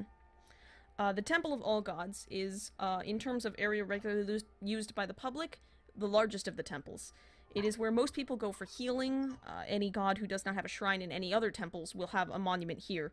Most cities in the world have a Temple of All Gods, as traveling is fairly common in this world, so it's pretty disrespectful not to have a place where most visitors can go to worship their god, and not have to feel like they are excluded anywhere. The Temple of All Gods contains shrines to mainly gods like Karelin, Avandra, Amun, Oladamara, Ilmarinen, and Garl Glittergold. Next to that one is the smallest of all the temples, the Temple of the Sky. It is itty-bitty, but it boasts a shrine to one of the more powerful gods to exist, which would be Pelor. It also has a shrine to the Celestial Family, and other shrines to Sehanin, Ku, Mesli, Horus, Ilmatar, and even a small altar to Skalva. The building is made of quarried cliff and mindstone, but boasts many skylights and stained glass windows, as well as an easily accessible roof, where many clerics of the various sky gods, sun gods, and moon gods tend to perform their morning and evening rites. The Temple of the World, which is next to that, is the second largest public area temple. I'm going to shuffle my music. As it contains a garden and forest of plants and herbs that are gathered from many regions of the world, and they are tended carefully by druids and clerics of the wilder gods like Obed-Hai, Elona, Luonotar, Velamo, Sif, and the Lady of the Lily. The temple is made of grey stone and wood, which is unusual, as most buildings in Silverhill are not made of wood. And though some parts of it are glassed over instead of just given a normal roof, in order to keep the temperature stable, the gardens are open to be viewed, and visitors are often seen in them, but they are warned against touching the plants or feeding the animals. Some of them are quite dangerous, to say nothing of their guardians. And finally... Spoopy. Finally, the Temple of Shadows is visible only as a series of tiered circles descending into the ground, leading to a black doorway made of dark stone and carved with intricate swirls and designs. There are several pine trees planted over the entryway so that those who enter walk in shadow and tread silently upon a carpet of fallen pine needles. It is a quiet place to honor gods such as the Raven Queen, primarily, Anubis, Tuoni, Freya, and Sholot, as well as honor the dead. Counting in the catacombs, this is by far the largest of the temples. Part of the mines, actually, were originally sealed off to make these catacombs, all the way down from the first level to the 7th. In fact, this is the only part of the city where you can access levels 6 and 7 of the mines, because from the ordinary area they're locked, but from the Temple of Shadows it's easy to get down. There's pathways drilled through the rock. New passageways were dug literally for that purpose. Silverhill is 200 years old and the catacombs have not filled up yet. So those are the temples. Well, there are a lot of dwarves and such living here, so there are actually a fair number of the original residents that are just still around. It's over 200 years old. I immediately start looking through the catacombs upon arrival. Oh, you're headed directly into the Temple of Shadows? Oh, I'm just gonna head straight there. Okay. Okay. Well, Mir says, I'd like to, if possible, stop by the Temple of the Sky and just check in and see if any of the other acolytes, the Celestial Family, have seen anything, or know if there's anything odd going on besides the obvious. Okay. Sure. Yeah, you can go on in. Oh, wait. I can blah blah blah blah. I can't speak. In that case, if the whole group goes that way, I will hang outside and I will look for what I told you I would look for in this circumstance. DM it to me. I will. Because I've forgotten. Okay, so you head into the Temple of the Sky? Yes, that is where Mir is headed. All right. You enter the Temple of the Sky. The main door is made of wood, not stone. A lot of the temple doors are, because it's just easier for a door that's constantly open and closed to be not made of rock. And as you enter, you see the main chamber where the Temple of Pelor, or the Shrine of Pelor, sits at the far end of it, and you can see the wings to the left and right where sit the shrines of the other sky gods. And you actually see a very, very familiar sight. And there is an aging, not as old as Liana, but aging elf, standing before a small group of youngsters, primarily Kenku. And he seems to be teaching them how to pronounce the names of the major regions of the world. I completely forgot this character's name. Did I give him a name? No, he doesn't have one. It's, I believe it's, Phelan.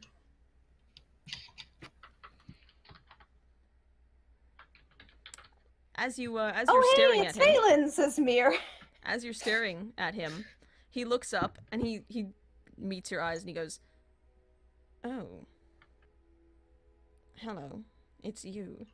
Hi, Phelan. You can't tell. You probably can't tell. Mir is not. This is not the most person she wanted to meet. But hi, Phelan. What up? So you're back. Yes, I am. Back And again. you notice that She's Mir's voice at this point is getting more distorted, and you think she's doing it on purpose just to piss Phelan off. You actually see his. When most people, like, when they get annoyed, their nostrils Oh, flare. that's his narrow. That's really another weird. thing is his voice probably sounds familiar because a lot of the phrases he says Mir has used because this was her vocal coach, so a lot of her voice clips things right up from him. So she's deliberately picking ones that are not him and thus much more disjointed just to piss him off. Yeah, you notice that despite the fact that he looks like an asshole, and his expression, gives you the idea that of all of the people in this city, this is the man who has the stick shoved furthest up his ass. Despite that, his voice is actually quite nice. And he says, "So you're back? Have you decided yet to honor the noble art of language properly?" I mean, no, not really. I've learned so many interesting new swears, though. You want to hear some? No. And he literally points to the children in front of him. Oh, yeah, okay, fine. Do not Looks at the utter kids. Do you such want to hear some? phrases. No, do not utter such phrases in front of my charges here. Do some of the kids look eager like they do want to hear? A couple of them do. A couple of little Kenku are perking up. What? Oh I dear. mean, Mir, like, she sets herself up and, like, uses the most stuffy voice of Phelan she's ever heard him speak in. Listen to your elders, children, and follow their teachings. He gives you the dirtiest look you have ever seen give somebody. He says, "Are you here strictly to antagonize me? Or is there some other purpose you have ventured here for?" Oh no, the antagonizing was just a perk. Have you seen Master Cyril, or maybe one of the other churches in Siri? What's a friend of mine? Siri is not here, unfortunately. She's gone to Etria. Oh, okay. I guess we'll have to catch up later. Is Master Cyril around? Yes, you'll find him in his customary locale. All right. He sort of gestures towards the wing that contains the small area that is dedicated to the celestial family, and he says, "Are you quite finished? Can I return to my work?" Yes, yes. And I don't know, can you? the little Kenku, they're like, "Oh, okay." Don't worry, you'll figure some out by the time you're older. They look really The disappointed. sailors have some really good ones. And one of the little Kenku looks up at you and he goes, "Ilmatar's udder." And Oh jeez. Mir smiles the proudest smile. with your immovable beak face. Okay, no, she makes happy bird noises. How about? And Phelan whips around like he teleported in place, and he just glares at this little Kenku and he says, "Pardon me, what was that?" And the Kenku looks right back at him and goes, "Nothing," in his own voice. And you just see him, like, he closes his eyes and he takes a breath in and he releases a breath out, and he just turns around and looks at the map again.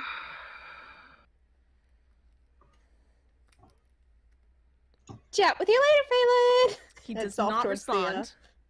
to the Celestial Temple area. Alright, so yeah, you can go there and you are looking for Master Cyril? Syrian? I've forgotten Yeah, who he's it is. sort of the head sort of teacher priest for the Celestial family. I also in the don't area. have a voice for him because I didn't realize he was a character. Okay. He's Dragonborn. Oh. He walks barefoot randomly. Oh, that's good to know. Okay. It's not in the document. Heskin Cyril. Cyril's his last name.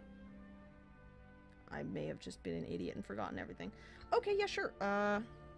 Yeah. I think I put him down as blunt but friendly. Blunt but friendly. Gotcha. Okay.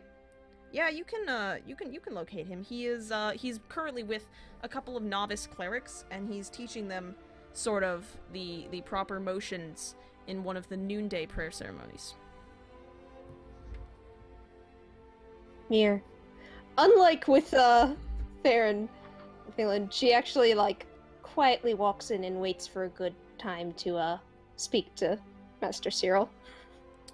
And you very much recognize the ritual that they're performing, and as soon as they're done, and it involves lighting a candle and doing some shit with a candle, and eventually they put it out they leave it on a blue cloth to burn out, which it should burn out in like an hour or so, but no need to worry about it. It's a little bitty candle and it won't catch the cloth on fire. And he turns around and he sees you and he goes, "Ah, Mir. What? How? I didn't expect to see you here." Didn't quite expect to be here, but, well, fate brings me here. Well,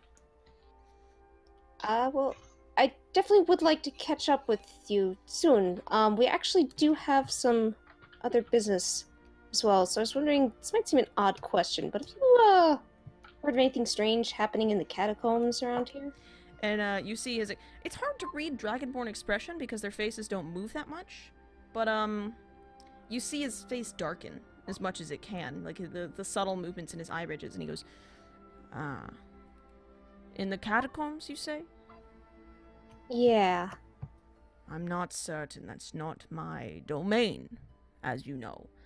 I tend to Right, stick I was to just this wondering if temple, maybe it was but anything that had, whether it had been something that had been noticed by other temples, or... We know that something is amiss, but we're not certain what. Ever since someone poked in places they shouldn't, it was of my opinion that we weren't meant to open up the lower layers of the mine, but our mayor thought differently, and of course No, she you is prefer good and the, wise. No, you prefer the more skylit areas, as most of us do. It's simply ridiculous that anyone would want to go further down into the mines. He seems almost a little bit actually annoyed about that. No, I am not familiar with the happenings. The clerics in the Temple of Shadows claim that nothing is wrong. But they could be lying. Well, the mayor seems to certainly think otherwise. But the fact that they aren't very forthcoming about this might make things difficult. I don't suppose you know anybody in that temple that would be more likely to speak to us? And he thinks for a minute and he says, Carlia would be likely to listen to you, to speak to you. Especially if she knows you are not simply sent by the mayor only. You're an outside source. She will trust you. She knows you, Mir. And you do remember Carlia. She's a drow, actually. And she's one of the head priestesses at the Temple of Shadows. She's a devout follower of the Raven Queen, the primarily worshipped god of death. But she also bears a strong loyalty to Anubis as well. She is usually found in the Temple of Shadows, and if you go and chat with her, she knows you. She remembers you. She's kind, quiet, but she takes no shit.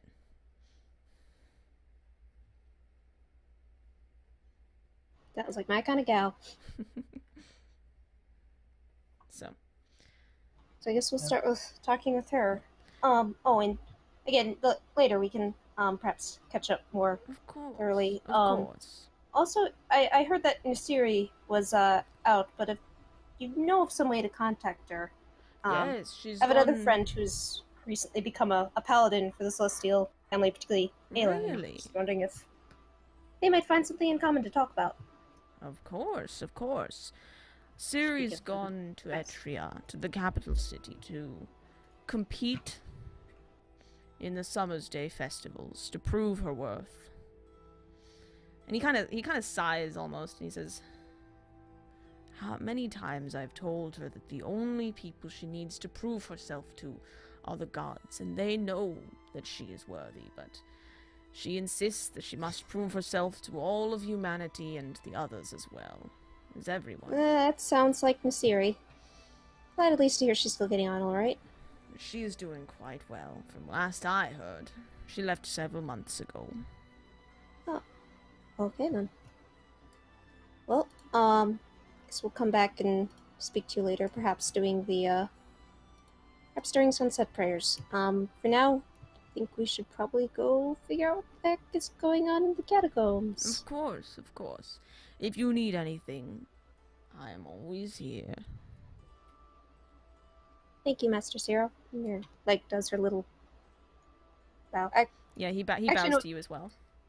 She might actually have been close enough to say she'll go in for the hug. Okay, yeah, he'll hug you. You're little, he's very big. It's absolutely, like, you disappear for a minute in his giant robes. And he gives you, like, a little pat on the head with his giant hands. He's a very big, sort of... If he weren't so deliberate about his movements, he would be very clumsy. And he would bonk into stuff, but he is, very... I already used the word deliberate, but he always does exactly what he plans to do and nothing else. Nothing more, nothing less. Gentleman. Dragon. To the Temple of Shadows. Alright, yeah, you can go ahead and leave. Phelan deliberately does not Gives look a at you stink as you eye. leave. Oh, okay. He actually he does that thing where like someone who's trying to not see someone, like, you turn as you walk just to specifically not see, like, as you walk around him he turns his back just so you can stay out of your sight line, or so you can stay out of Mira, his. as she passes the group, winks at the young Kenku and goes, "Ah, troll feces!" You hear several of them immediately begin to mimic the sound amongst themselves, and you know Phelan doesn't hear it at the moment because he's trying to stress the importance of the tongue noise in the word Iril, but he's gonna be so annoyed in a couple minutes. You just know it. You just know it. To the Temple of Shadows. Alright, you guys head out and over to the dark door that leads down into the Temple of Shadows. Oh, let me check Minato my rejoins. DMs real quick. Ah. I will, Minato, you can take care of that in a bit. It won't be Okay. right now. Alright. Alright. So yeah, you head on over to the Temple of Shadows, you enter. The temperature immediately drops, like, 15 degrees, and it's very pleasant, because it's kind of hot outside. So you enter the temple, and it is like it's a cool breath of earthy smelling air. You enter a sort of a circular stone hallway that actually turns in a U shape and goes down underneath the temple market.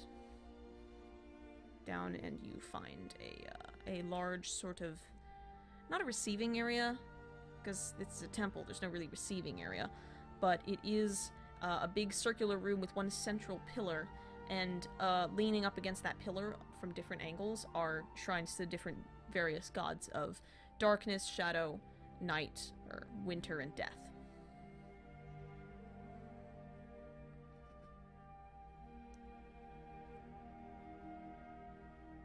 So, Let's go find Carlia. you can spot a number of dark-robed clerics who are either kneeling in front of different shrines, doing small rituals or just praying, or are hurrying about or talking with one another. I'll pull one inside or stop one and ask if they know where to find Carlia. Sure. Yeah, you can kind of reach over to the nearest, hold on, I'm bringing up the list of death gods again because I've forgotten all but one of them. The nearest cleric, and she's wearing this sort of pale, dusty gray silver outfit, and on it you see the image of a swan. And she looks up at you. She's let's just say just a human. And she looks over to you as you kind of tug on her sleeve, and she says, "Yes, is there something you need?" I'm looking for Cleric Carlia. Carlia. Cleric of the Raven Queen. Right, yes, of course, Carlia. Yeah. Do you have a meeting with her? No, but we do need to speak with her about something. She has a moment. Of course. May I take your name? It may be quite some time. I'm Mir Elling. Mir Elling. Alright, are you here on business? Something like that. Very well. It may be sometimes she is currently embroiled in another task. I will see. We are here to deal with the lower reaches, so the sooner the better. She kind of leans back a little bit and says, who sent you? Or who brought you? The mayor herself. I will let Carlia know promptly. She will hopefully be out in just a moment. And she heads off. And you see her disappear into one of the many hallways that lead, identical circular hallways that lead off of this main chamber. And a couple minutes later, you see someone exit from that hallway, and it is a very tall, stately-looking drow woman in these sort of black and gold robes. And you see, it's not like gaudy gold. It's like a faint sort of burnished, like a tarnished gold almost. And it's in the fabric. No, it's not made of jewelry, but you see these robes that drape from. You see these robes that sort of, they drag along the ground. There's a train, and you can see the lines of silk dripping from her arms to her shoulders. And you can see upon her head there is this intricate headdress that is made of black cloth and a bit of brass metal, or yes, brass, because that's also gold. And you can see that the main feature of this headdress, as it sort of traces itself back from her brow, are these big black feathers that sort of stick out behind and wave in the air gently behind her head. And she turns her head and she sees you, and she strides over, because you think probably every movement of this drow is going to be striding. And she says, "Oh, sorry." As she approaches, Minato bows. She will nod to you, Mir, acknowledging. Hi, Carlia. Yes? It's Mir. Hi. I do remember you, yes. Hello. Hello. So we're here about... Mir kind of, like, looks around a little, then leans in and talks a little quieter. We're, here about the stuff going on in the lower mines and the catacombs where people went and tunneled through and made bad decisions about that. She sort of, every word she says is half speech, half breath. It's kind of odd. And she says, "Yes, Niera told me why you were here. We have been questioned about this already. The mayor wanted to know if our catacombs were responsible for the attack on her explorers. They are not. I can assure you of that. But should you require an examination of them done on your own time, I will allow it." Thank you very much. Thank you for your patience with this. I know, the catacombs being your responsibility, it's can't sit well to be told that you're managing them wrong. I know that it is not so. There are other things at work, I believe. But I am not one to convince the mayor of anything. And so I will tolerate her undue interest in my work. We will take care not to disturb anything. She looks at you for a minute, and she kind of narrows her eyes. Specifically at you, Minato, and then nods. Of course. I trust that all will be as it should be when you leave. Is there anything else that you Sweet require? using nerd. No. What? I guess nothing else unless you, I have one question. Yeah, Yes? sorry, I didn't mean to. If it does happen to be creatures of ghostly entities, how would you go about dispatching them? She looks around the room. I have many clerics of the various deities of passing and death. It is our responsibility to ensure that these souls do not return in any way. Fetch any one of us, and we will happily dispose of them if you cannot do it yourself. But it seems that you... My thanks for your time. Of course. Thank you. And we'll let you know what we end up finding. I would love to hear it. And she sort of dips her head to you, and you notice that her eyes, as opposed to being normal eyes, because even drow have normally colored eyes. You can find green-eyed drow or blue-eyed drow. Hers are just this sort of pitch black, but there are flecks of gold deep in them.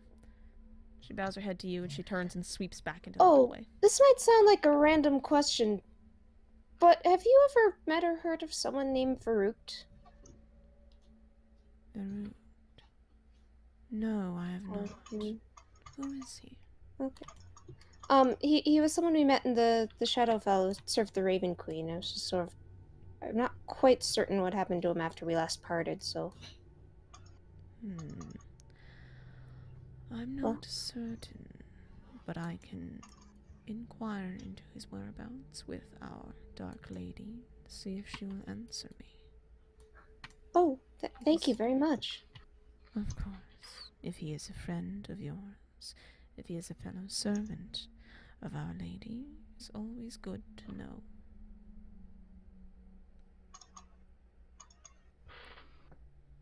And she will bow her head to you. Mir bows back. And she smiles. Good. Minato repeats a bow. Alright, and Carlia, seeing that there is no one else asking her anything, will return to the room from whence she came. Alright. Coolio. This main question from here is, do we start with the catacombs? Do we start with the mines? To the catacombs. I say we start with a good night's. I'm pooped. Yeah, if you wanna wrap it up here, we can go ahead and start next session. Oh no, that was just more of like a Oh. take You it at the talking end. Temp talking, or is that you talking? Y'all, I don't even know. Temp needs a nap. Uh, It's past his bedtime. I guess we can stop by home and get some rest. It's 4 p.m., but sure. Oh, then never mind. I would say start. Did you roll the with the 24-sided I die? did. I say we might also want to just look up maybe in one of the libraries, temples of knowledge or something, if there is any sort of history of anything like this in the area, or just general ghost hunting advice. Roll me a history check. With advantage. Who are you gonna call? 19. Yeah, one very notable example of bad ghostly things comes immediately to your mind, and that's Lothran. Several miles to the north, though. Yeah. So, I don't know if you wanna. I don't know what you modified or from that. If you wanted to. Should I be telling the party, or are you telling the party? I will tell you what you know. What you know is that Lothrin was a town that traded with Silverhill for quite some time. And they were both prosperous villages that slowly grew and grew into towns, into cities, except that some point after the founding of Silverhill, Lothrin cut off all communications with Silverhill, ostracized all of their non-human inhabitants, and then absolutely became decimated by an unknown force. Not long after they had cut off communications with pretty much every other town or village or trader in the known world that would venture to them, the entire city ceased. It didn't quite cease to be. The buildings are still there, but there is no life in the city at all. Anyone who has entered the city has not come back. Anyone who's gone too close has reported horrible sounds, strange lights, movement of unearthly beings. Definitely ghosts, ghouls, wights, that sort of thing. And all that paladins and clerics can sense from it is just this aura of necromancy. No one has been able to get close, and eventually, they just decided to quarantine the whole thing. There's a wall built around Lothrin. No one can get in. No one can get out. That's the only really major necromantic center of activity in the area. So, it's a little bit suspicious. How far away is that? About 6 miles. Shortest distance. The two cities were quite close. But Silverhill did the mining, Lothrin did the processing. I actually have some of my relatives were descended from folks who came over from Lothrin. Of course, they left before everything went really bad, so... Mm-hmm.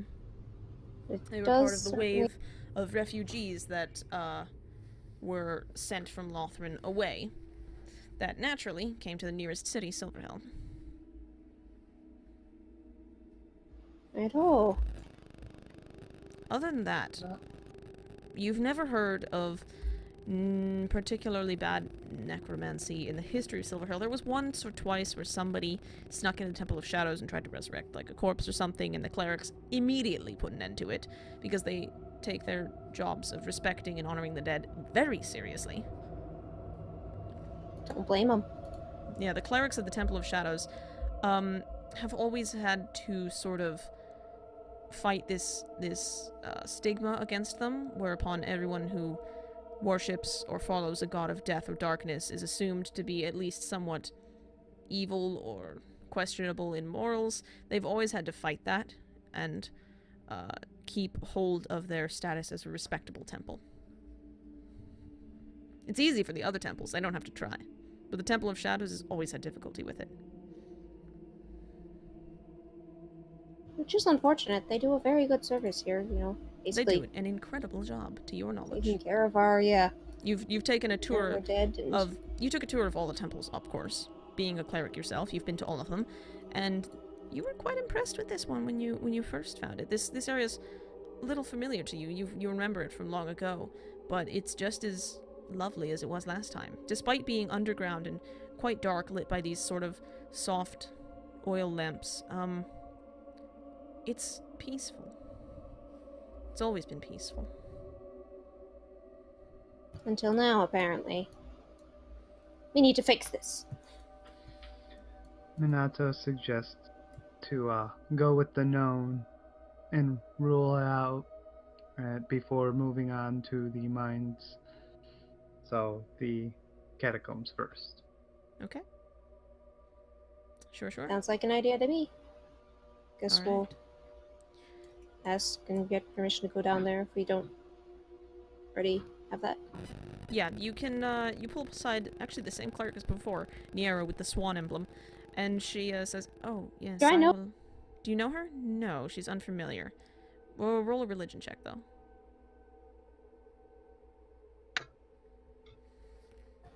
wow, that's awful. 6. The only thing you can really get is that the, you're in a, from context clues, you can understand that she is a follower of the god Tuoni, because the emblem on her robes is the Swan of Tuonela, which is the, bird of death. Oh. In, far, in this world, it would be far southern mythology. This is actually mythology which originates from a region of the world almost, or actually in the Rhyolaith Woods, which is the giant boreal forest that covers the south pole of the world. Alright. Well, she was nice enough to answer my question before. Let's ask her again. She says, yes, do you need something? Hey, we needed to go into the catacombs to check them for bad things. Alright. I will I let know, you in. and I'm sorry. But we do want to at least rule out that anything is coming down here. And she seems almost annoyed. She's like, it's not, we are not remiss in our duties. This is not... I know, but the mayor, I think, would value an outside opinion, and if we can go down there and put these to rest, maybe she'll stop bothering you about it. Very well. So she takes you over to one of the furthest away hallways, and this one is larger than the other ones, and leads downwards, and at the bottom you see a big stone door with these, like, with the same swirled carvings as on the main door of the temple, and you see that it is locked, but above it there is script in several different languages. There's Elvish, there's Common, there's Dwarvish, there's Abyssal, there's even Celestial as well, and it reads Catacombs. And she says, I will allow you through here. It is locked at the moment. As is practice, I will lock it behind you. When you are finished, come back, knock on the door. We will allow you out. Any particular rules other than the obvious, don't disturb the dead? Do not disturb the dead. Do not take anything. Do not alter anything. Do not touch possessions of those who have passed. She looks all of you over. Very, like, scrutiny. I'm actually gonna roll for her. Well, okay. She looks all of you over. She kind of narrows her eyes at you, Brahm, and says, do not steal anything. She rolled a 1 on her insight check. Don't worry, I won't. I was gonna say Brom, really? Okay. Of all the people to choose. Natural 1. Power of a natural 1. And she says, those are the only rules. If you find that something has woken up that should not, either dispose of it. We will let you know. We'll try to dispose of it first, of course, but we will definitely let you know either way. If you cannot, come back here and we will take care of it. And she unlocks the door and opens it up, and it's a breath. The air in here was cool. The air down there is cold. It's actually like it's right now. It's like a cool breeze. You can tell if you spend time down there, you're gonna get a little chilly. And she gestures. Time to pull out all those cozy things your cleric made for you. She gestures and says, "As you will." And you may enter the catacombs, and that is where we will end for tonight. So, I will go ahead and enter the stream, and I will be back with you in just a moment. Hello, thank you, all of you kind people out there. Thank you for stopping in on this lovely evening. Hey, we finally made it to Silverhill. That's been sessions in the making. Wonder what they'll find in the catacombs. Probably a lot of corpses, honestly. It seems like the kind of thing that would be down there. I will be back streaming on Thursday evening. I may stream on Friday. I'm not certain yet. I'll have to do some checking about that. But on Thursday, we will probably play Skyrim or something. And we will return for more Dungeons & Dragons this coming... My god, that's loud. Holy cannoli. We will return for more Dungeons and Dragons. I'm just gonna switch the music to chill step immediately. Listen, we're done with that. There we go. I will be back for more Dungeons and Dragons a week from today on Tuesday. Other than that, I do not think I have any announcements. So, yeah, I think that's it. Bag Cocoa, I cannot get a picture of the sword until about halfway through October when I have to go back and get it from the Renaissance Festival. I'm picking it up on the 14th in the custom scabbard that I ordered for it. Very excited about that. Oh, I can't wait for my beautiful sword. I'm so excited. So, yeah, so that's pretty much it. I will be back on Thursday for some scrim, and I will see all of you then. Enjoy the song, and until Thursday, good night.